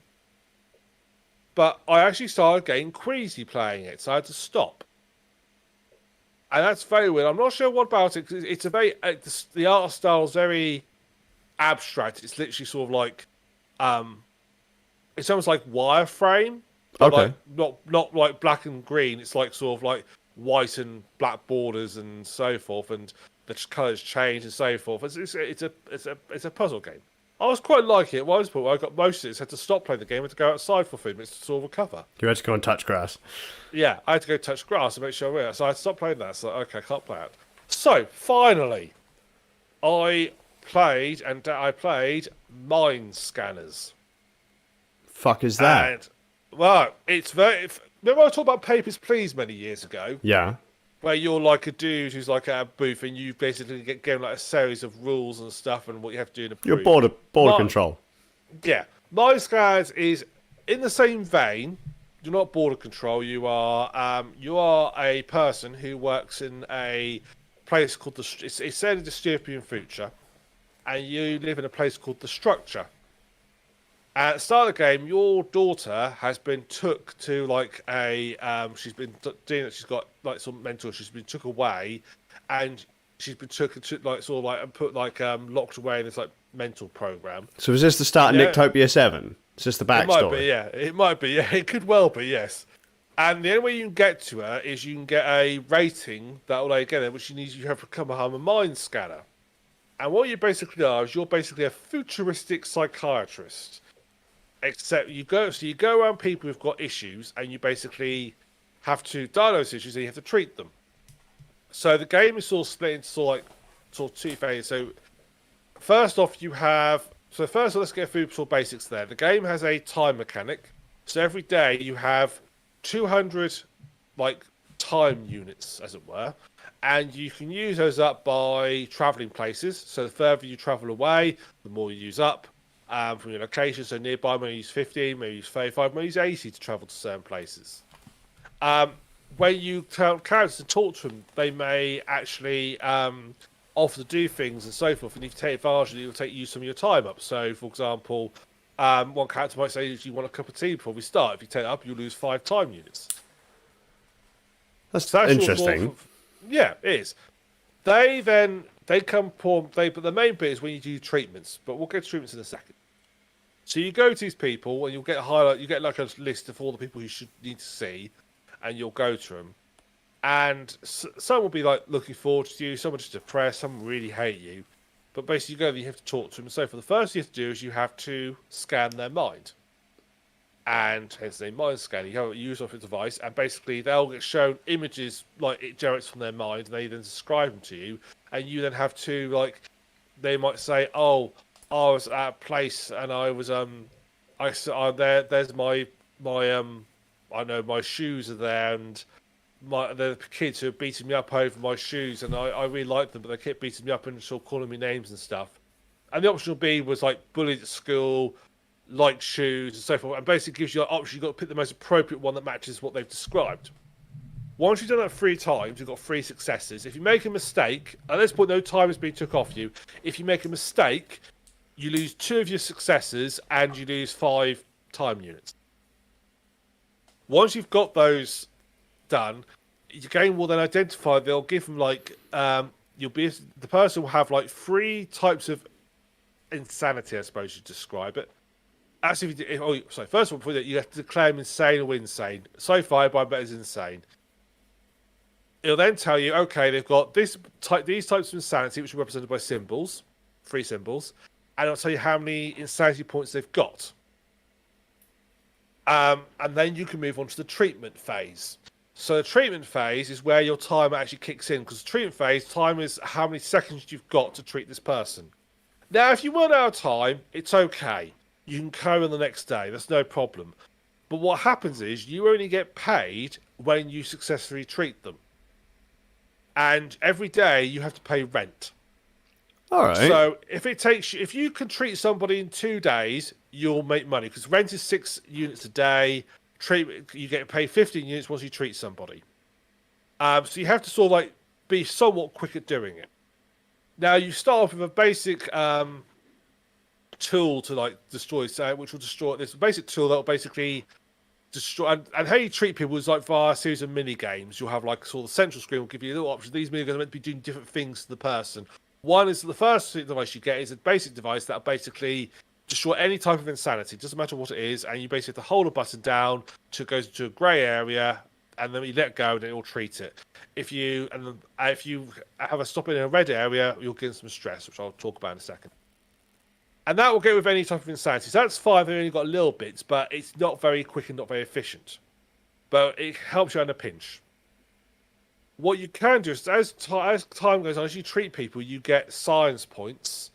And science points basically unlock additional treatment options. And the additional treatment options are only good against specific types of insanity. So these symbols I'm talking about, they only work against those. So what will happen is you'll get like your insanity points will appear like in a chain, and there'll be the 3 symbols randomized. There's 5 symbols shown, and they're randomized, which 3 you're going to get. All right. Your basic device will treat 1 at a time. However, these additional devices will do 3 as long as they're next to each other. So if you get a row of them, you can treat 3 at once. So you might go, well, I've got like insanity type 1, insanity type 2, then 1 and 1 again. Well, I'll treat insanity type 2 first, and then I get a row of 3, and then get rid of all 3 at once. And if you treat, and so you have to do the minigame. The minigames all vary. Some are slightly disturbing. So like there's one where you basically they'll play you a series of notes, and you have to like a device that will play notes to them, a rhythm to them, and you'll hear like a series of notes. You have to adjust things in the device so it matches, and then you play it back to them, and then if you play it correctly, you knock some money, you'll knock some sanity off them. Sure. There's one that like there's one so well which you basically install it in their throat. Oh. And then you have a little dial that you have to slowly turn up, and if you turn it up slowly, they yell the insanity out of themselves. Random. That's fucking weird. It is very weird. If you do it too quickly, you'll hurt them. You have to like gently turn up their yelling, as it were. Literally, with your mouse, you're doing with a very steady hand turning up their yelling. There's one that is like will show you. You'll basically like scan their eyes, and it will show, and their eyes will show like a series of 3 symbols, and you have to match the symbols on your device in the right order, and that'll then remove some. There's one which is really quite disturbing, which is like 3 vacuum cups over like their flesh, and you have to adjust the vacuum so that the flesh gets to the point where it's wobbling really fast. and then if you do all three right, you'll knock it off. There's one where you scan their brain and you raise their thoughts. It's all fairly disturbing, and they're all the thing is all different. Some are very quick, some take a while to go through. Some are more frustrating than the one that erase their like bad thoughts. You have to like tune it in with like 2 dials to get to where you see their thoughts. And if it's a bad word, you erase it. If it's a good word, you accept it. Trouble is, it's randomized whether you're going to get good or bad. So it's not like there's always a bad word, there's always a good word. You have to find the right one. You have to find the word and hope it's bad. Otherwise, because the whole time's ticking down. So you can have like a situation where I had a spare of like sort of 6 good words in a row, and the good words don't do any treatment. So if you raise the bad ones, you get treatment. Okay. Yeah, so that's your sort of like treatment. There's about, I think there's 9 different types of insanity you have to treat for, and they're always different. And the whole time you've got 2 other gauges on them. You have one which is their personality, and one which is their stress.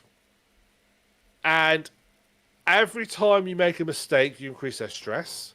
I don't know what happens when the stress gets to maximum. I don't know. Okay. I don't know what So you've not happens. purposely tried to press someone's buttons until they... No, I've not.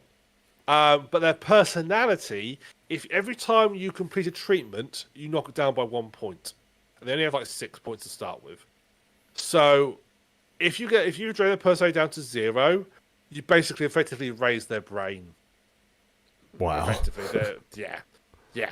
You do, and I did one guy. I got him treated, and I didn't want to know his personality. I got a message from his parents that saying, "What have you done to him? We only want him to like." He's like this ultra-driven guy, and I was like, "What have we done to him? He just sits all down on the sofa now, not doing anything." It's like, "Shit! I've just erased his brain." Oh, whoops. You can unlock later on. You will unlock devices that will allow you to restore personality. So you have to sort of monitor it as you're going down. When you get a bit low, you have to stop and then restore. But also, that takes time as well, which slows you down. And then you can restore personality to them and get it back up and sort of keep them in. But if you successfully treat all their law symbols and you restore the personality, then they're cured. And generally speaking, they're really happy with their cure, and often they'll give you little bonuses and stuff. They might like send you like some extra money, or they might like give you some more science points and all sorts of stuff if you sort of do it right. So you work your way around. That's all. The game is just working your way around. There's a backstory in this game because you're trying to basically get yourself promoted so you can get to the place where your daughter's being held. There's also like a resistance against the structure and the what's the guy called? The constructor, who's like sort of like the guy who built the structure. He's like sort of the head, sort of their leader. And the resistance will like they contact you really early on and say, "Hey, help us out." And after that, there's like this all like talky speaker thing comes to soon. It speaks to you. It says, "Hey, if you get combat resistance, will you let us know?" And you can choose to say yes or no. And if you do, that traces them back and so forth. There are apparently 9 endings to this game, depending on what you do. And there's a 10th ending, which is if you run out of money. All right. You get kicked and you basically get expelled from the city. But there's 9 sort of main endings, and a playthrough should take you about 4 hours. That's all right. Through. Multi-ending, that's all right. Yeah, multi-ending, sort of hours. I'm sort of on my first playthrough, and I'm just over 3 hours now, so I've not quite got through to my first playthrough yet. You can also at any point rewind time and go back to the previous day. So all your days that you've done will be on. You can like hit a button and you have all the days previous. So you can actually rewind time like back to day. So really is there a cost to that, or just no? Just actually rewind time. Oh. Just so you can. So if you fuck up, it's basically a save. It's save points basically. Okay. So that's kind of sort of neat. If you really fuck up something, like you forget to like do someone's personality and screw up, then you can go back and change it. But yeah, it's a failing game. The ones that so to unlock other tools, you need to spend. So first of all, tools are unlocked by your science. So as you get more science points, more tools become available to you. But to actually unlock them so you can use them, you have to expend money and time. So you have to make sure you've got some time left to reserve to buy the tools. Sure. So often I found like, I ain't got enough time to travel to somebody else at the end of the day, so I'll buy a new tool if I can. the money part's in your because you really struggle for money, particularly later on when people got lots of insanity. It takes I mean, there's one guy who took me over 3 days to fix, and obviously that meant I made a loss overall because I got paid 15. I think they're called K-lops or something for treating him, but I lost 18 the 3 days it took me to treat him. And you can sort of like. There's always like sort of 2 or 3 people at a time, so you can sort of like stop and go to other people and so forth and go back. Some people get stressed out every day regardless, so their stress level goes up every single day. If you don't treat them off well, then they just disappear. So I that's obviously on the map screen because you have like a map screen that shows you where things are. So when they have stress on the map screen, they just disappear. But I don't know what happens when you actually treat them. What happens when you get to top stress? But it's a very neat little game. I said it's very much on the basis of like sort of Papers, Please style. The art style's a Papers, Please, so like 2D pixels. Feels almost like sort of Amiga level. Yeah, I was then about to say that. If I've just looked it up on Steam, it looks very, Amiga A500 style, Yeah. For a game that got released last year, yeah, it's very Amiga like, but it is strangely neat and compelling. It's surprisingly fun. We sort of trying to sort of like get the treatment done as quick as you can and so forth. This sort of it's got that sort of stress element put on you as well. The mini games themselves some are harder. They're definitely at a scale. Some are really difficult. Some take a long time. There's one where you have like this device that you have to generate lunar energy, I think it says. Right. And you have like a bar that changes the frequency, a section where you can switch it on or off, a section where you can you can switch like lights on off on like a robot because like in case they're heading this robot head while you're doing it, and a section where you can change like there's one where you can change what type of light it uses, another which changes like how often those lights flash, and it just throws instructions at you. And like, okay, switch the device on 20 off and on 20 times. Put the left eye on, put the right on. It just throws, and that just takes time. Yeah, you can't do that quickly. As hard as you try, you can't do it quickly. So there are ones that take longer than others. Some which are fairly quick, some which aren't. But it's very neat, and it's done a quite good job of world building, but not feeling like, but only through like sort of little hints and stuff. Because your organisation. It's clear that you're saying that the structure aren't meant to be the good guys. However, they do also tell you off if you erase people's brains. Right. They will. So if you you think in a lot of games, I think they would have played like if you actually erase people's head, they would say, "Oh, you shouldn't." They'll say, "Oh, not to worry, don't worry about it." This one is like, "No, you need to be careful, people. We're not trying to we're trying to look up, make people cure these people, but not destroy their minds in the process. Be careful." Sure. Which is interesting sort of thing. So at this moment in time, I was like, I'm not sure any reason. There's a rebellion going. I said, but the rebellion's not giving me any real good reasons why I should join with them at the moment. To be honest, I'm quite happy. But yeah, no, it's a real neat little game. And it's definitely it's one of those games where you can sort of just sort of slob out because you just need a mouse. You don't need anything else. You just sort of relax off and slob out and just get into it and not have to think too much about it, what you're doing. Just need to pay a bit of attention. Make sure you do mini games, but you're not having to non-creation. So I do quite like those games. It's all the game I like to play when I'm a bit tired or how many team in a cat. I'm well past the Zyder zone. And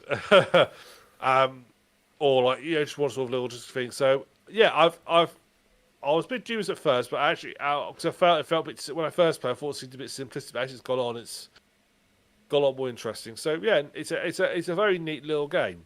I mean, I've now looked at it. I will say it's weird that it has a Mac client. Of all things, it is Steam Deck verified. So if people want to play it on Steam Deck, it is one of the green tick games on the Steam Deck, so that should work flawlessly on deck. I'm not gonna lie, man. I remember when you talked about Papers, Please, and the idea behind Papers, Please, it seems really neat to me, but the graphics style, the gameplay of it really put me off. And that's kind of one of the things that I look at with mind scanners as well. It's one of those... There's nothing wrong with it, but it doesn't do anything that makes me want to play it. I almost feel as well like it would almost be one of those games that would stress me out. It's the fact that if you like fail to treat somebody in one day, because at first I thought it was going to be a case of if you fail one day, that's it. Sure. I honestly thought that's how it was going to be, but it doesn't. You broke the fear. Yeah, you don't have to worry about it. So you're not. It's not. It's. I'm playing on easy. Whether you get it gets worse on hard. I don't know what it's like on medium or hard. Okay. Well, so why easy? Out of question. It's the first one on the list. Okay. Okay. That was basically all it, because I didn't really have about. So I'll just to give that a go. So that's all hopes, and I said as long as you can, and most people you'll be able to do in 2 days. Mm-hmm. So you shouldn't lose money. What will lose you money is later on you'll get situations where like you can like go. Someone will say, "Hey, go visit so and so. They'll be able to help you out." You go have to visit somebody. And that will use your time up, and that's when you'll go. It's all like getting profit, but it is it. I would say I won't say I felt when you're getting. It only feels stressful when you're getting close to the wire on the time. It's like I can complete this treatment, but the time's ticking down. I'm going to have enough time to complete it before time runs out. So when you're almost about to hit the button to complete the treatment and the time runs out, it says, "Day's over. You're going to go and have another go tomorrow." Sure. I also find it a little bit annoying that sometimes it doesn't cost you anything to go back to the people who you're treating. It costs you nothing in time. Other times, like, no, you've got to try back there again, so you're going to lose another 30 seconds of time to go see them. Right. So, but overall, it's neat. I mean, I said art style. I can see why people might dislike the art style. I personally doesn't worry me. Sure. Well, see, here's the weird thing. It's not even necessarily entirely art style. As I say, just the style of games just seems like it would really stress me out. However, there's a game that both you and I like that follows the same kind of lines that I loved. Orwell. I was going to say Orwell, yeah. It's really weird. Orwell realistically should have stressed me out to no end, and at times I did feel like the tension was really built in Orwell. But I just kept on needing to play it. I wanted to play it through. I do wonder if like Papers, Please and Mind Scanners becomes like that once you get the systems ingrained in your dome. Yeah. Or whether or not it would just be one of those things I launch it up and I bounce off of it straight away. All of the mini games are very simple. Sure. I was a bit concerned. I thought if it gets to like a mini game which requires any degree of reaction time or stuff like that, or something that requires any sort of skill. Yeah. The only game that requires is a bit of skill is you unlock a device that fully restores someone's personality. So literally, and if you like in a session bring them to 0, you can restore them back to full personality. That's one thing. I don't know if it's a bug or it's by design. If you bring them session down to 0, you can restore the full personality. However, if your day ends before you get a chance to do that, you won't be allowed to revisit him because they've got no personality. Oh, okay. So yeah, that feels like a bug to me. But I'm quite glad that you can restore somebody from 0 personality. But that one is like a maze, and you then have a handle. You have to rotate the maze, the handle, to guide a little ball through it to get out of the maze. If you get out of the maze, you restore the personality. Because sometimes when it comes to rotating things, like rotating a dial on a plane and stuff, games sometimes have problems with your mouse movement when they misinterpret the mouse movement and talk double back on themselves. Yeah, I've seen that a lot. Yeah, it's a bug with rotate because they sometimes get confused, work out where the mouse's direction the mouse is going. So that occasionally would happen on that one. So that's a sort of trick. That's a sort of tricky one I have, but yeah, none of them are particularly hard. Just once you know what you're doing, once you've done once, you know what you're doing. Sure. Interesting. I might have to give it a go. I want to give all of these games a go. Just like I say, it's the right. Can I be honest? It's one of the things that actually got me with Cyberpunk. Like when I first played Cyberpunk, and I mentioned this on stream recently, I initially bounced off that game hard just because of the heist at the start. And they start going through all these things that you're gonna have to do. You're gonna have to be stealthy. You've gotta, don't raise any alarms. Don't let anyone realize that you're not supposed. You're there on a mission, kind of thing. And I was like, holy shit, the pressure is huge here. And I was just, I didn't want to do it. I just outright bounced as soon as it said, yeah, you gotta go, you gotta be stealthy. You gotta hack in and do all this to the system and blah blah. I was like, no, I can't do it. Straight out my head, just went, nope, you're not doing it. And I stopped playing. And then, but the game doesn't open up until after you do the heist. It wasn't until I forced myself through the heist and realized how heavily scripted it was that, that you see how the heist is very much the sort of the bit before the title sequence on a TV series. Yeah. Yeah, for sure. But that is the same issue that I maybe have with this game. I look at it and I go, oh my god, there's a lot of, even though they're really simplistic rules, there's a lot of rules that I don't necessarily like. And I was like, I don't know. Like any stealth game these days, any game with a forced stealth segment really just gets on my tits. Straight out. Well, I'm with you on that one. I hate games before. Unless you decide a game to be a stealth game, having a full stealth segment. Yeah. If you were never forced to be stealthy before, it's kind of like if you were to play Deus Ex and you were to build a full stealth character and then you were forced to do an action sequence. I understand that that's to bring in consequences, but there's a bit... The trouble is, a lot of time they put stealth sequences in games is a game that clearly the design of it... And it's also clear that her design for the basic mechanic of the game never intended the first stealth mechanics. They slapped something in there, like a light bar or something, and now you've got to be set for it. You've got to use a clunky game. There was an era, I would say, PS2 era games had a fascination with doing stealth segments. Yeah. And stealth segments, and what's the other ones? Escort missions. Yeah. Fucking hell. Yeah. And there were also say that every sort of third-person shooter, for some reason, put a stealth segment in it. It's like, the game is designed for me to shoot people. You've got all the mechanics designed around me accurately aiming and shooting people. And other than that, it's very clunky to move around. Now you want me to do stealth? Yeah. Mental. Absolutely mental. Yeah. Yeah, I would say I found it particularly stressful, but...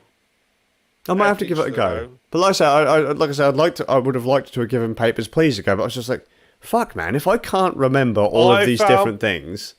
I found Papers, Please a lot more stressful than this game. Okay, cool. Because because Papers, Please, you're paid by how many people you do in a day. Mm-hmm. And I say, as the rules build up, you really are limited to how quickly you can process somebody. Sure. So I was, Papers, Please, I found a lot more stressful this game, and I died, air quotes, in Papers, Please, a lot in Papers, Please fairly quickly, whereas I haven't died in this one yet. Interesting. Oh, well, that's how I might give it a go. It's cheap, isn't it? It's like 15 quid, 13 quid. Yeah. It's not a bad amount. No, it's not at all. And it's I have found it quite fun. Interesting how you got there, though. I mean, what made you pick it? Was it because it was like... I'd have to look back and see, because my main things when I buy games these days is... It's either Steam sale Humble Bundles, where the majority of my games come from these days. Yeah. Steam stuff, I like games that look like got something a bit different in them. I do like sort of like, the old shooter stuff, but I tend to gravitate now more towards games that have a weird little kink to them, or a weird little style, look a bit strange, a bit odd. A gimmick. I tend to a gimmick. You're like my mate Divine. He does that a lot. He will find the most bizarre, out there games that you just... Yeah. How the hell did they wrap that concept into a game? But when you play them, they're actually pretty neat because there's something so different about them. Yeah. And that's how I sort of find games. And my Steam queue is full of weird shit most of the time. Or it's either full of weird shit, or it keeps recommending me football games. I don't know why, because I've played one football game in my life and I hated it, and that was years ago. But so is Steve thinks he's played a football game. He must like football. Hey, Gabe. Yeah. Please fix. Yeah. Here's Football Valve. Manager again. It's like, oh, fuck off. Fuck off. I want to play with a spreadsheet. I'll open Excel. So. And then they recommend that on the Microsoft store. Yeah. So I don't know where, I can't remember. It's one. I used a lot of my games when I buy them. I won't play. I don't go to play them about 2 or 3 years later. Yeah, no, I have So that. I'll pick up Stadia. So I can't remember if Mind Scanners was a sale game or was a Humble Bundle game. I suspect it's a Humble Bundle game because of how recently it was released. Sure. Because Okay. I do find myself, I don't buy many new games very much these days. Mainly because it's like, well, I could buy a new game, but I can't. I do need to put some petrol in my car. No, I get that. I get that. Do you find Humble is still worth it then, or? Yeah, I do. I would say every month there's at least a couple of things on it which I look. Even if I wouldn't have picked them up, like come across them, I go, oh, that was quite interesting. I'll give that a go, and I pick them up and buy them, and they would have been dearer to buy. Yeah. So, and there's usually, and quite often they still get games like, oh, I've been to buy that for ages. Oh, now it's on Humble and it's cost me £9 and I've got it. I think the most recent one was Necromunda Hired Gun. Yeah, I got a copy of that for Zaber. Like, I bought it for myself, got a copy for Zaber, and the key had expired by the time I gave it to him. Oh, that's weird. Yeah, it was weird. Well, that was on Humble Bundle. For like, it's like, well, I want to buy it. That's on my wishes to buy it. Well, there we go, sorted. So I still think Humble Bundle's worth it. I don't buy many bundles on Humble Bundle. The game bundles on there, but I do buy the odd one. There is one they've got. I need to actually go check. 'Cause apparently they've got all the Warhammer 40k role playing game source books on there at the moment. Oh, neat. So I want to pick that up because I'd love to Warhammer 40k RPG. So. I mean, some of their book deals, because again, Humble Bundle is one of those games that one of those companies I hard knowed years ago. Yeah, I remember you doing that. Because they partnered up with IGN, or they got bought by IGN, or something to that effect. And I was just like, no, this is just, no, I can't be having this. So I cancelled my subscription, and I never went back. But I ain't gonna lie, there have been deals there that tempted me to go back. I was like, oh, hey, look, here's a coding book thing that I could get for my kids, or, you know, here's a manga set, or, you know, a learn whatever things set. They had a cyberpunk set, didn't they, for all the for a bunch of the books. You know, they do have lots of tempting offers in things other than games. It's just, in my case, I'm cutting my nose off to spite your face. Yeah. My sister, she was making little videos for her like Facebook and what have you, and she was using Windows Movie Maker. Oh. Which she was saying, she kept trying to do things, she couldn't do it. I said, and then a whole bundle popped up which had like Sony Vegas Pro and like audio software and special effects stuff. It was like £15 for all this software. I said, well, there you go. Buy that. You've then got a lot better quality video editor that you can do all your stuff with and do more stuff in. Yep. And all the things you keep coming to me say, how can I do this in Windows Movie? I keep saying you can't. You can now, and it's £15. And she picked good that deal. up. It was very good. It was a really good deal. It wasn't. I can't remember which version of Pro it was. I think it was like the generation previous. Sure. That's what often you find. It's usually like the last one. Yeah. That tends to come up, but they're still good enough. Yeah. I've heard they might actually be going to subscription as well. Well, Vegas Pro. Mm-hmm. What the following Adobe. It seems like it, or they might be. Yeah. Seems to be the way everybody goes these days. Everything's going to be a subscription service. Sadly. Yeah. I wouldn't be sorry. If they were cheap, I wouldn't mind so much. They're so expensive. Yeah. I mean, yeah, but even the cheaper ones, once you start adding them all up, it might be a quid here or a quid there. Once you add them up, you are out of pocket a lot of money. Yeah. Yeah. A lot of money. I mean, we've, here over the last couple of weeks, we have literally cancelled every subscription we have that isn't on a yearly payment. We've cancelled everything other than Spotify and Disney Plus.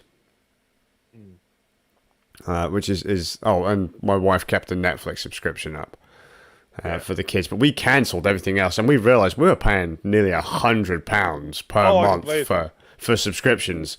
And if you have Sky as well for TV in the UK, that's another £70 on top. You could be paying nearly £200 a month in poxy subscriptions. And £70 are cheap end. Yeah, because not being funny, 10 years ago, I was at work, we were discussing, and the guy was at work was complaining he had no money in a month, and I found out, this is going about 10 years or so, and he is putting in £80 a month, and he worked full-time, that was minimum wage back then, and he's spending £80 a month on Sky. Yeah. Back then. Very expensive. I said to him, you're spending a tenth of your wages on Sky. Why? Mm-hmm. Apart from, I mean... How is there really that much on there? Do you spend a tenth of your time watching it? If you don't, then you're wasting your time. Of course. So I said, why would you? And he never had an answer, because I think Sky's one of those things. Once you've had it, people tend to get stuck with it. But we got into Sky many years ago, and we've never missed it. No, for sure. The one that annoys me right now though is like, okay, so I've got Netflix, but if I want to watch Marvel films, I have to get Disney. Okay, but if I want to watch this thing, then I have to go and get Amazon.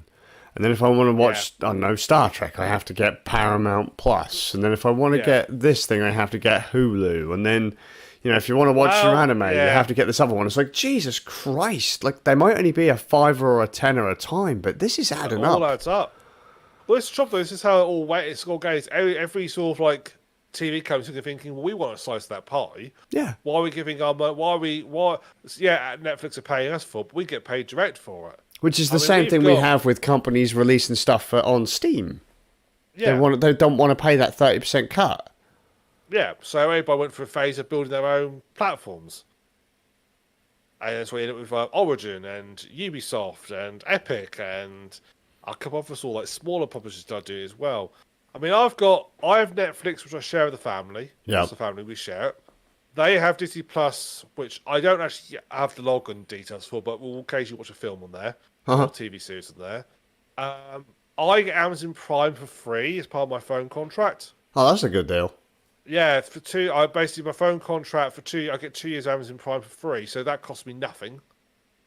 It's a good deal because they're up on the price on that. Yeah, so £100 and something now, isn't it, or something like that, or it will be? I can believe it. So yeah, that's bonus. Hope they keep doing that. What else? I've got Humble.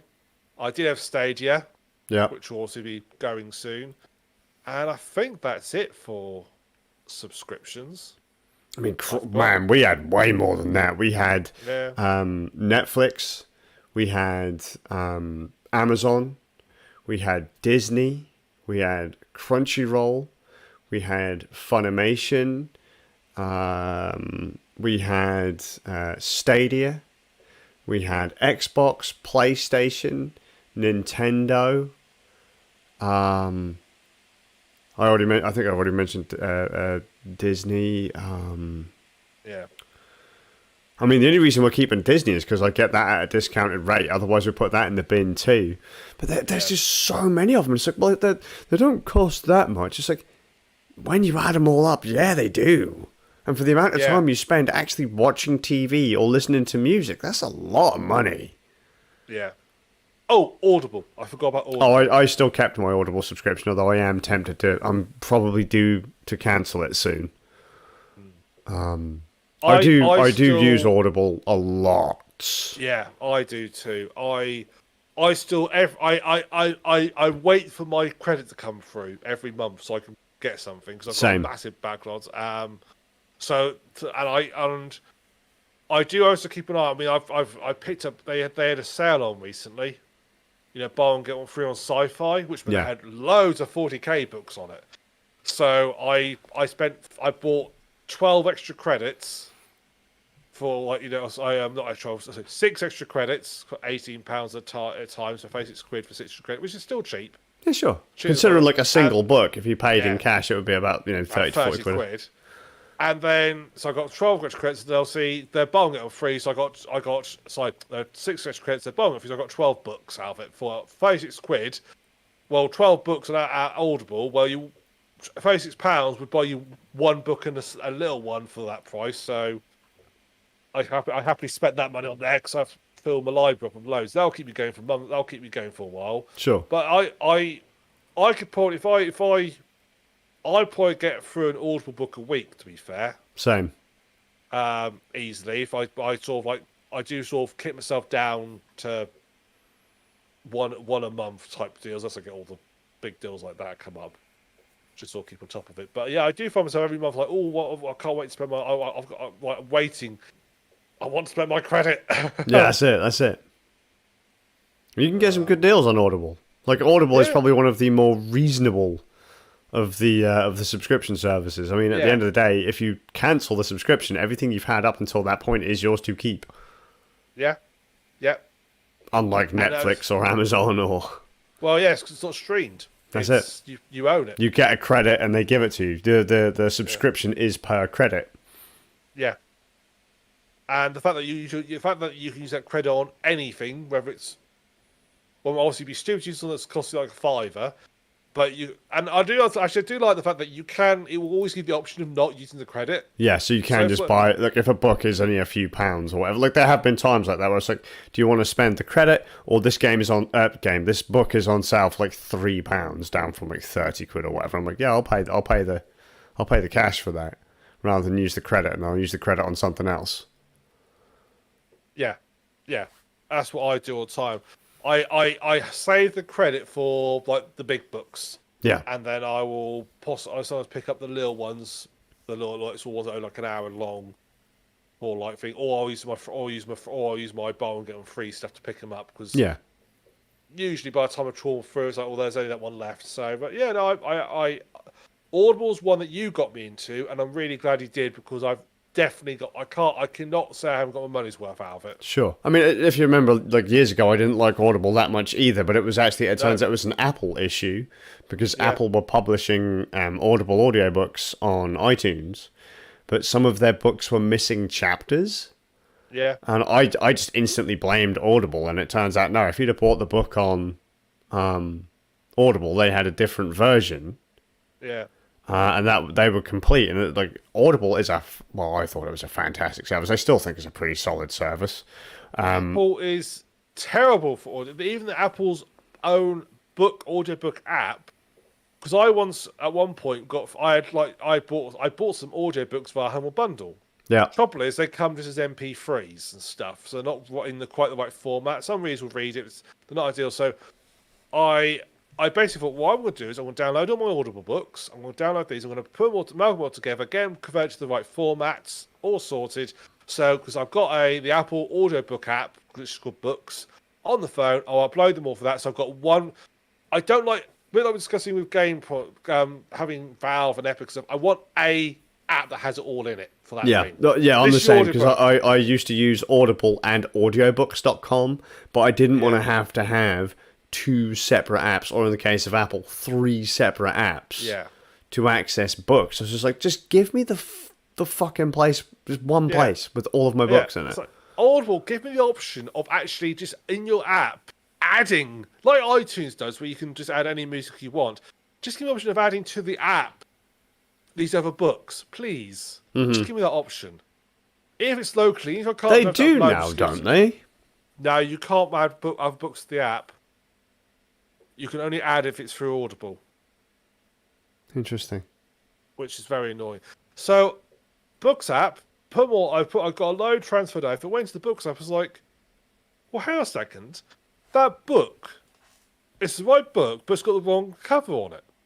Like, image covers on it. It's got, like, one of Ricky Gervais's podcast covers on it. It's misscraped the information. Yeah, but the thing is, when you set it up when I loaded it, because I loaded it to iTunes, told it what the artwork was in iTunes, and then linked up to the phone. Yeah. And then it just got it wrong.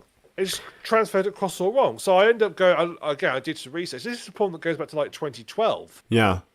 And it's still not fixed. It just puts the wrong artwork. Now, this is an issue that I also have with some MP3 players, DAPs, digital audio players, and just apps in general for music playback. I hate it when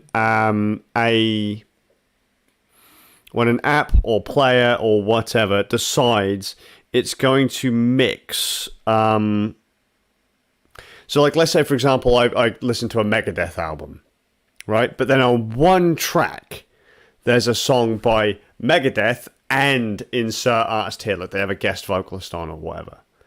When I then go searching through artists, it separates absolutely everything. Or I go through albums, it then gives me two versions of that album. Yeah. I fucking hate that. Yeah. It's so messy. Like I've got an app on one of my phones here. I just use it as a little MP3 player. And the app is absolutely terrible because you're just looking for... Oh, there you go. It's just started playing. It's like, it's the same album like 5 times, or the same artist 2 or 3 times because it's labeled differently in the metadata of a file. So for fuck's sake. Yeah, that's the issue. I mean, all that is the people who've set the files up. If they set the metadata, they met the metadata up. The software will try and sorts it wrong. Mm-hmm.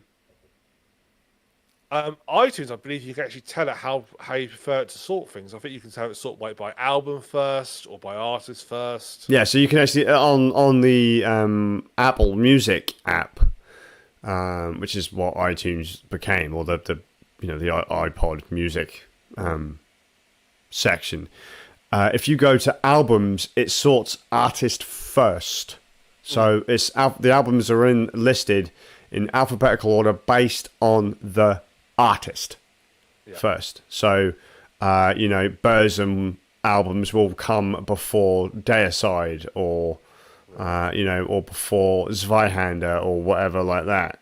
So they are still listed in a kind of order. But then I use some other programs, and it's like, how the fuck is this organized? Like, I don't want the albums listed in alphabetical order. This is a nightmare trying to find things. They're not really broken down in a particularly clean way. And as you say with the album arts, I've got some here. It's like, why is it looking at the back cover of the album and putting that as the thumbnail rather than the main album cover? Or how come this doesn't have an album cover when I look at it on this player, but it does if I look at it on another player? It's crazy.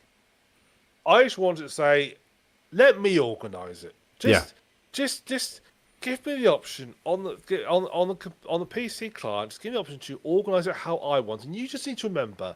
All you need to list a file of a list and list a link on it. That's all you need to do, and let me organise it. I think the issue really is that a lot of people don't use PCs because most people listen to their audiobooks on their phones. They're going to be expected to use the Audible or Books app. Same with music. You're going to pick Spotify or Apple Music or YouTube Music, like anyone uses that. Good job, Google, for killing Google Music and like wrapping it into one of the worst media distribution platforms on the fucking planet. But I don't think they necessarily give those kind of options because they don't expect people to be plugging into a PC. No. But it would be nice if you had more options in the app to say how you wanted things organized. Which would I prefer? Preference on artist, then album? Because sometimes if you, as I say, you hit artist and all of a sudden it separates an album into like 3 different copies because I don't know, like say for example Queen, right? Yeah. It'll say this has been written by Brian May and Freddie Mercury, and all of a sudden there's 2 copies of it in your library. So just put it under Queen, and then give me the albums. Yeah, but I mean, I have a similar annoyance with the podcast app, which they have actually changed now, thankfully, on iPhone, which is when I go onto a podcast to view the episodes, I want it in order the most recent episode at the top first. Yeah. So I can see the most recent one. So I can scroll back and see them. But when I play it, if I say so let's say it's 10 episodes, I want it so it goes 10 to 1. If I then go down and play episode, and I've not listened to the last 4, so I need to like sort 7, 8, 9, 10. If I click play on 7, you want to go up. Playing it, to 8. I want it to go up the list. Not but it doesn't. down It it. goes down. It always goes down. So you have to have them organised the other way round. So Which annoys the shit out of me as well. Which is fine until you have a podcast that's got like 400 episodes in it. Yep. And you're like, I need to catch up where I was. So I have to scroll down to find out where I was.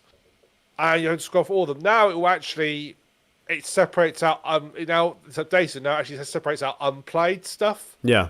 Which basically fixes the problem. Sure. But still, that was a pain in the ass for ages. Like, can you not just... I've had that issue on other platforms as well. Like Spotify, I used to listen to a lot of podcasts. Well, I still do listen to a lot of podcasts on Spotify. Like some of the longer running ones, like Conspiracy Theories by Parcast. They have like hundreds of episodes, and like it's not actually specifically about conspiracy theories. They give you like a history lesson first, and then after they tell you like the actual story, you know, so it could be about like segregation in the United States. Yeah. And then there could be like the next episode after that will be segregation part 2, and then here are 3 conspiracy theories or things that people think are conspiracy theories based on the information that we gave you in the last episode. I tend to skip over the part 2 episodes. I just want the history lesson kind of thing. But they had so many episodes, and then it's just like, oh yeah, now we're going to go through the list backwards. I was like, no, I don't want that. Can we go to the next one up, please, so I can, so I can hear the thing. Although, just as a note, Spotify, please fix your fucking app. It is such a mess to go through your music, and now the homepage only recommends podcasts to me. It's a music streaming app. Fuck's sake. It amazes me how many companies obviously do not employ UI designers. Spotify's is disgusting. It was alright back in the day, but now it's absolutely horrible. I will give Apple credit on their Apple Music app. I don't like Apple that much these days, but their Apple Music app is quite nice. It's clean. Especially compared to Spotify. Spotify has a lot more choice. But Apple Music has the better user interface. Yeah. Well, at work, they launched a new like intranet type device, and nowadays your internet's all hosted by other companies. Then you basically pay them to have your own or private version. And as soon as it launched, I looked at it. It's like, yeah, it'll be a lot better than the old one because it looks a lot more modern. I was like, oh no. Looks more modern. Oh no. Oh dear.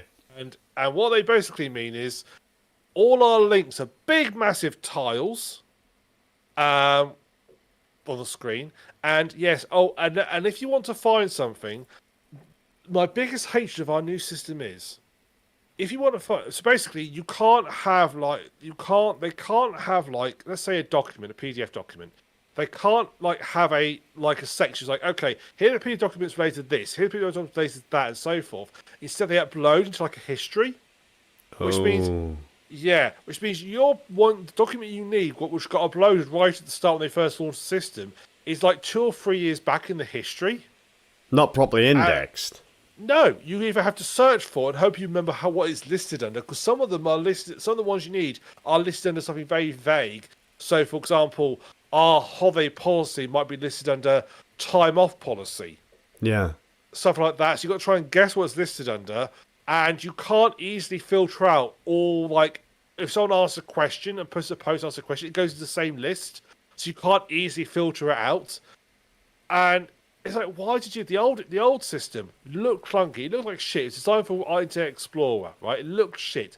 But I could find everything I needed in about 3 clicks. Yeah, things were properly indexed and archived. Yeah, it was. The person sat down and thought, let's have an actual web page with all the stuff on it. Can I just throw out there one thing that really gets on my like indexing is something that gets on my tits, and how easy it is to search for something, but because you haven't searched for how it's exactly listed on the page, modern systems just fucking ignore it, and you're like, really? Fucking really? It's just a perfect example. I said when it was launched, it's a perfect example of they found something that vaguely does what it's more newer, but it vaguely does what they want, but they've not actually looked at if it does what they want properly. So rather than they're trying to what it's designed to do. It's basically meant to be like Facebook for work. It's what it's really meant to be. So that's why you have a history source system where it posts. So you're meant to post like a new announcement, like new things happening, blah blah blah, and that announcement will get announced. But then 6 months later, it's irrelevant. You know, it's gone. It's been and gone. That's fine for that. But the trouble is, clearly, to use the post documentation stuff you need. That was a problem. It's different. Now, thankfully, about 6 months ago, they rejigged it, and now you have sections. The stuff is listed a lot more easy to find. They've actually put in the documents on one page and so forth. So it's a lot easier to find stuff now. They basically had someone who's like, look, why don't we make this user friendly? Just a radical suggestion here. Why don't we make this actually usable? So I am very much a case of, look, when it comes to something that I'm going to use to get information out of on a regular basis, I really don't care what it looks like. Oh, great! So now you can have a slideshow on the top of the screen which slides across all the latest information. Fantastic, brilliant. I don't give a shit. I want to be able to access information when I need it, because sometimes I need it there and then. A good example is I might need information about a product recall. I need it there and then because I've got someone querying about it, a customer query about it. I need it there and then. Mm-hmm. I don't want to trawl through hours of stuff trying to find stuff. It's just you don't want it to be indexed by a serial number. That's fine if you have a serial number at hand to search for it. But like if it's company policies and you have to type in the exact things, so like you're looking for holiday pay or something like that, and you have to type it in exactly as it's listed to get it to come up, rather than just typing in, say, policy, pay, holiday, whatever, like a keyword search. Yeah. If you have to know exactly what it is, it's no use. It's absolutely useless to you. No, they have fixed that somewhat now. Someone actually took it to it. But the other big annoyance to it, and I really want to scream at them for this, is you load up a document and it comes up on the screen, preview comes on the screen. Great. You can click through, you've got two options. You can click view and full screen. Great. You view and full screen. Brilliant. You can read there. Say you want to print it out. If you print out from that section, it prints out a low quality version. If you want, which is basically unreadable, if you want to be able to read it, you need to download it, open it in Adobe Acrobat, and then print it. Oh my. Yeah. Why would you do it? So I keep trying to get into people's heads, like, please, before you print something off, download it first so we can actually read it. Sure. Particularly some documents we have to fill in have really small text on them because they try to fit it, so it's like it's basically unreadable. So just download it. It takes 2 seconds, but you get something you can read. Oh, yeah, I hate it. And you can just tell the person who made the decision didn't have to use it. As is usually the case, you know. They got sold on, look all the fancy things you can do on this. Look at all the stuff you can do. Yeah, it's like Facebook. That's great. Everybody loves Facebook. That works well. Facebook's fine for recent stuff. It doesn't work fine as an archive of information. It's true. It's true. Wouldn't happen to be like Friendica or something like that, would it? No. It's I don't know what it's based on. I can't say what it's based on because then people will be able to work out where, cool. Sure. But as it's a lot better than it used to be. Someone's actually rejigged it and redesigned the pages so it works a lot better than it used to be. It wouldn't have surprised me if someone like gave you an open source social media platform and just like reskinned it. Well, we have now, because it used to be people used to post like pictures of what they're doing in stores and stuff on there. Right. And the trouble is that just clutters up the history feed. Yeah. So again, trying to find. So let's say, for example, we want to say, it's an event this weekend called, I don't know, the red, blue, and yellow paint event this weekend. Yeah. I want the pack that tells me what they want us to do about it. Of course, people start doing it, start posting, say, hey, look, this is what we've done for this red, blue, and yellow event. You search that, you just get all their posts. Yeah, sure. I want to say, can you just show me the post about the pack I need? Yeah, you want actual company information rather than stuff uploaded by personnel kind of thing. Exactly. So they now have brought us in a system that I can say this because this is a very common system called Yammer. And that's a very common system. It's made on Microsoft, and that is very much basement for companies. They basically said to everybody, please put all your posts like that on Yammer, not on our system here. And it's bliss, because I can find stuff again, and it's not cluttered up with 1,000 things anymore. More signal, less noise. Yes. Oh, it's been bliss, but... No, I understand that, Groove. I understand that nightmare. Sometimes, like I said, just trying to look up things and they haven't had them properly indexed, like, proper keywords and stuff like that. And it's like you start typing in a word for the document that you want. It's like, no. You've got the last part of the document name right, not the first part. Or, I don't know, you want to have, there's an event that's going to be going on and you want to get access to that pack, but because you can't remember the exact, you can't get that pack, or it gets buried under a bucket of other stuff. It's like, why did you do it this way? Yeah. I tell you, the person who made that decision was not a computer person. Sure. Because I would not have made that decision. And we'll talk about second guessing all of those, but no, I stand by. Make something usable first, and then add flashy bits to it. Yeah, you want function over form, but it's never the way that it's done. These days, we think more about how pretty it is versus how you can actually use the fucking thing. Pause though. Website designers are basically they want to win an award for their website, so they want to make it look really fashion and fancy. But they do so at the cost of the consumer and the user in the process. And I just want to grab them and shake and say, I have to use this every day. Make it easy for me. Yeah. And my go-to example of the opposite of this is a site that is, on paper, looks very old, looks very shit, really, by modern graphical standards. That's Amazon. On Amazon, it's still a really basic layout. Amazon has some fancy bits to it now, but you have a title bar, you have search box, you have sections, and when everything comes up in simple tile, it's all... But, by word, is it easy to use? I'm sure that's algorithmically deciding what it displays as well, though, these days. It does. Oh, it does. I hate that. I absolutely hate that, especially when you first click something, because you're like, I'm going to search for this, and then you see it sometimes. It brings up a fuck ton of things, and you're like, that's the one I want, and then in a split second, it disappears, and you're like, what just happened? And it's reshuffled it. Yeah. You're like, now I can't find the thing I want. But functionality, though, it's simple. Yeah. And it works. There are so many shop fonts I've got which look really nice, but you can't find anything. I mean, Stadia's shop font is shit. I know it's going soon, but I always found it was a shit shop font.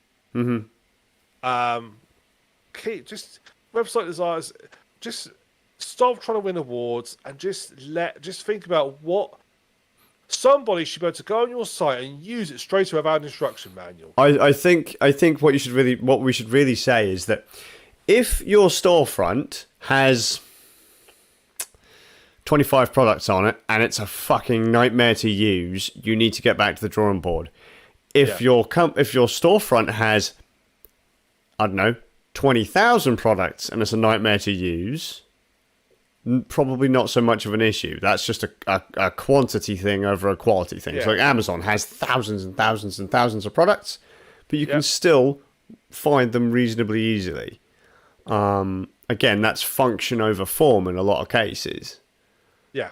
But yeah, if your design works fine for like the first 10 items, then you stack 10 more on top and it breaks, you need to work on that.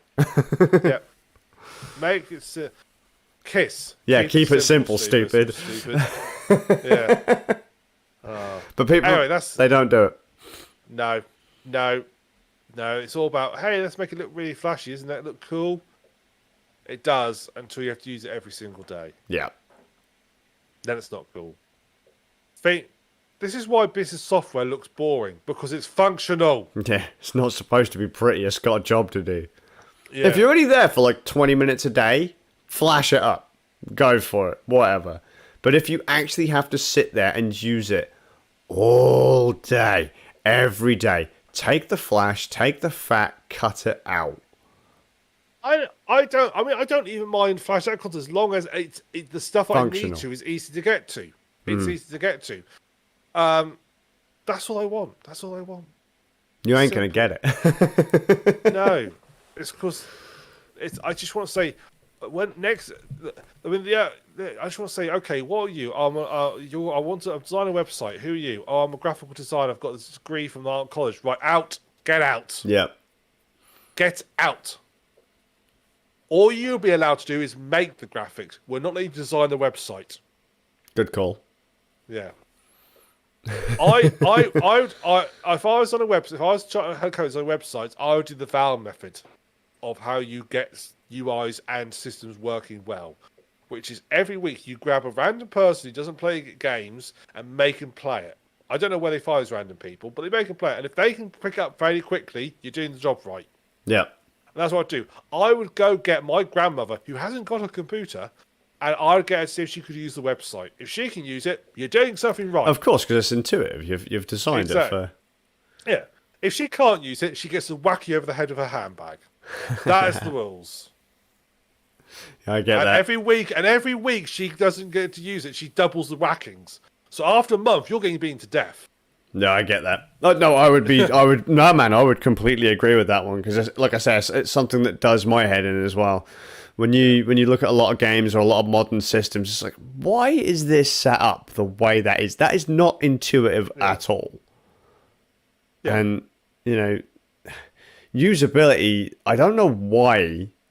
That should be the first thing you should think of when coming up with a program, a game, application, like whatever. It's got to be intuitive. I shouldn't have to dig through like 30 menus to find what I want to find. That's one of the things actually I don't like about Apple. Where their systems have gotten more bloated, some things on the iPhone are buried in some really obscure menus. So why? Just rewrite the menus, man. Yeah. Usually, if you can't use it, if we're not talking like software that runs like a refinery here. We're talking about something that just plays a bit of music. If you can't use that without a tutorial, you've got a problem. Yeah, for sure. If you have to put on your app, as soon as you load it up, a big thing saying, here's what does this.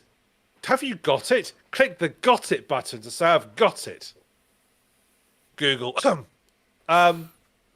If you have to do that 1,000 times, then you need to revitalize what you're doing. It should be straight, something simple should be straight off the bat and should be able to be used. Can we say that to Microsoft as well, so they stop giving me that splash screen to finish setting up your computer over and over and over again after every fucking well, not every update, but there's a lot of updates that come out, and all of a sudden my computer's got the same splash screen. Do you want Office 365?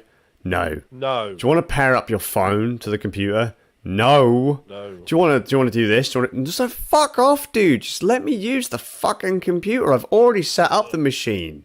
You know this. My account details are here. My apps are installed. Stop asking me this shit. Go away. Oh, by the way, we moved the settings page. So, fuck off, man. Yeah. Anyway. No, we've moved the settings page to make it more usable. No, you fucking haven't. You think you have. No. Now you can access it through Cortana. No! No. Give me back control panel. That's what. Give me back my control panel. God, don't say that to people. Don't say that to people. Some people get really ragey about the classic control panels, and that. Stop making me have to use that stuff. Just put it in the modern style. But the modern one's shit. Modern one hides all the settings you need. Yeah, that's it. If the one setting I need, that automatic adjustment that the system is making to my whatever it is that I've got plugged in, if that one setting is hid behind like 3 different submenus, put it in the fucking bin, mate. Yeah. Like, really? Yeah, the old way didn't look very good, but at least I could find what it was I was fucking looking for. I don't care how it looks. Just I want to be able to use it. Yeah. I don't want to develop an RSI just looking for it. Yeah. Oh. Maybe outside of fashion, but you've got to still practice. It's like someone. It's like someone. If you gave a website designer and put them in charge of designing a car, they'd put the steering wheel in the back so the front could be nice and sleek. Yeah, that's about right. Yeah. Like, so how do I steer the car? Oh, you have to get in the back seat, and the person in front has to tell you what to do.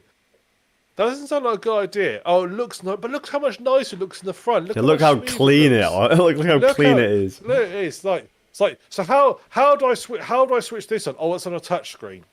Okay. How do I open the door? You need to open it with the touch screen. How do I switch the lights on with the touch screen? Is there anything here that's got a button? No.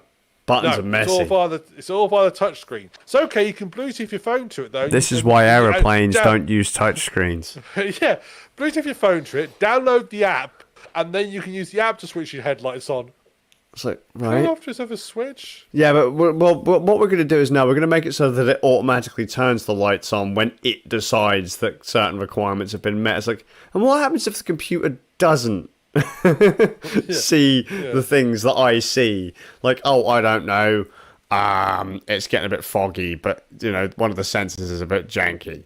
Well, you're fucked then, aren't you? You can always pair your phone to it and do it that way. It's like, I don't want to. Just give me a button. Just give me a button. So I need to shout to my driver in the back, get your phone out. Pair up, mate. Pair up. Yeah. Where's the speedo? Oh yeah, we hid that from you. Oh yeah, left a bit. Yeah. Right, all those blinking lights and spinning dials and stuff. No, that's too distracting. No. What you have now is you have a screen, but the speedos is part of a slideshow, so it slides across every few seconds, and then your revs slide across. Then for whatever reason, your calendar slides across. And then an advert slides across, and the speedo slides back across, and it just cycles through it constantly. The addition of the advert, definitely. Yeah, I know what speed I'm doing in about 2 minutes. Do you know how fast you were going, officer? No, there was an advert on the screen. Yeah. Oh, you've got those new Apple cars. Yes, officer, I have, yes. Fuck's sake. Yeah. Apple have gone very quiet on that car. Good. They can't even design a fucking decent phone to save their lives. I'm sorry. Yeah, I can't. Apple, the fucking iPhone 14 is just a reskin of the 13. Shove it up your ass. Yeah. If you can't make something significantly better, don't make the next version yet. Just don't. Well, that's the Apple way. I don't mean to sound like a commie bastard, but capitalism. Right, well... I think we should call it done, mate. Yeah, I think we should. I mean, despite the fact we've had very little to talk about, we've had a really good session. Yeah, mate, about 6 hours. 2 hours 51, according to... Oh, mate, this is going to take me about 6 months to go through. Well, you've got 6 minutes. So, So, thank you very much for watching. I've been the Suffolk Ram. Skazz. And, well, you can join us on our next podcast on the 22nd October 2022 at 9:30 GMT +1. You can join us on our games nights on the 11th October. We're playing the last module, Demio, aren't we? Because it's the most recently released one. Yes. Aren't we thankful that Valve reversed their choice on Chaos Head so that I could continue to use Steam? What did you think to my footage from the last run, Ram, by the way? It seemed fine, mate. It didn't block, because you said you thought I hadn't recorded. Yeah, I yeah. had recorded, so... Oh, yeah, nice. It blacked out for about a few seconds, but other than that, it was fine. Oh, cool. So I just scanned past those few seconds. That was Steam Deck footage. Oh, was it? Yeah. That was very nice. I was playing it on the Steam Deck. Oh, that explains the old resolution. It's very, very nice. There you go. That was, 720p or 864? Yeah. It's 864, yeah. Yeah, 864. So it was 720p on the Steam Deck, scaled up to 864. It's another 16.9. Yeah, manager. So... But yeah, no, so join us that. So that'll be on 11th October. You can join me on my Twitch channel at twitch.tv/SuffolkRan. And you can see me over at twitch.tv/Skazzius, SK4ZZI0US. And very much watching, and we look forward to seeing you in a fortnight's time. Yay! So until then, see you later. See you later. Hopefully I'll have this edited by then. See you guys.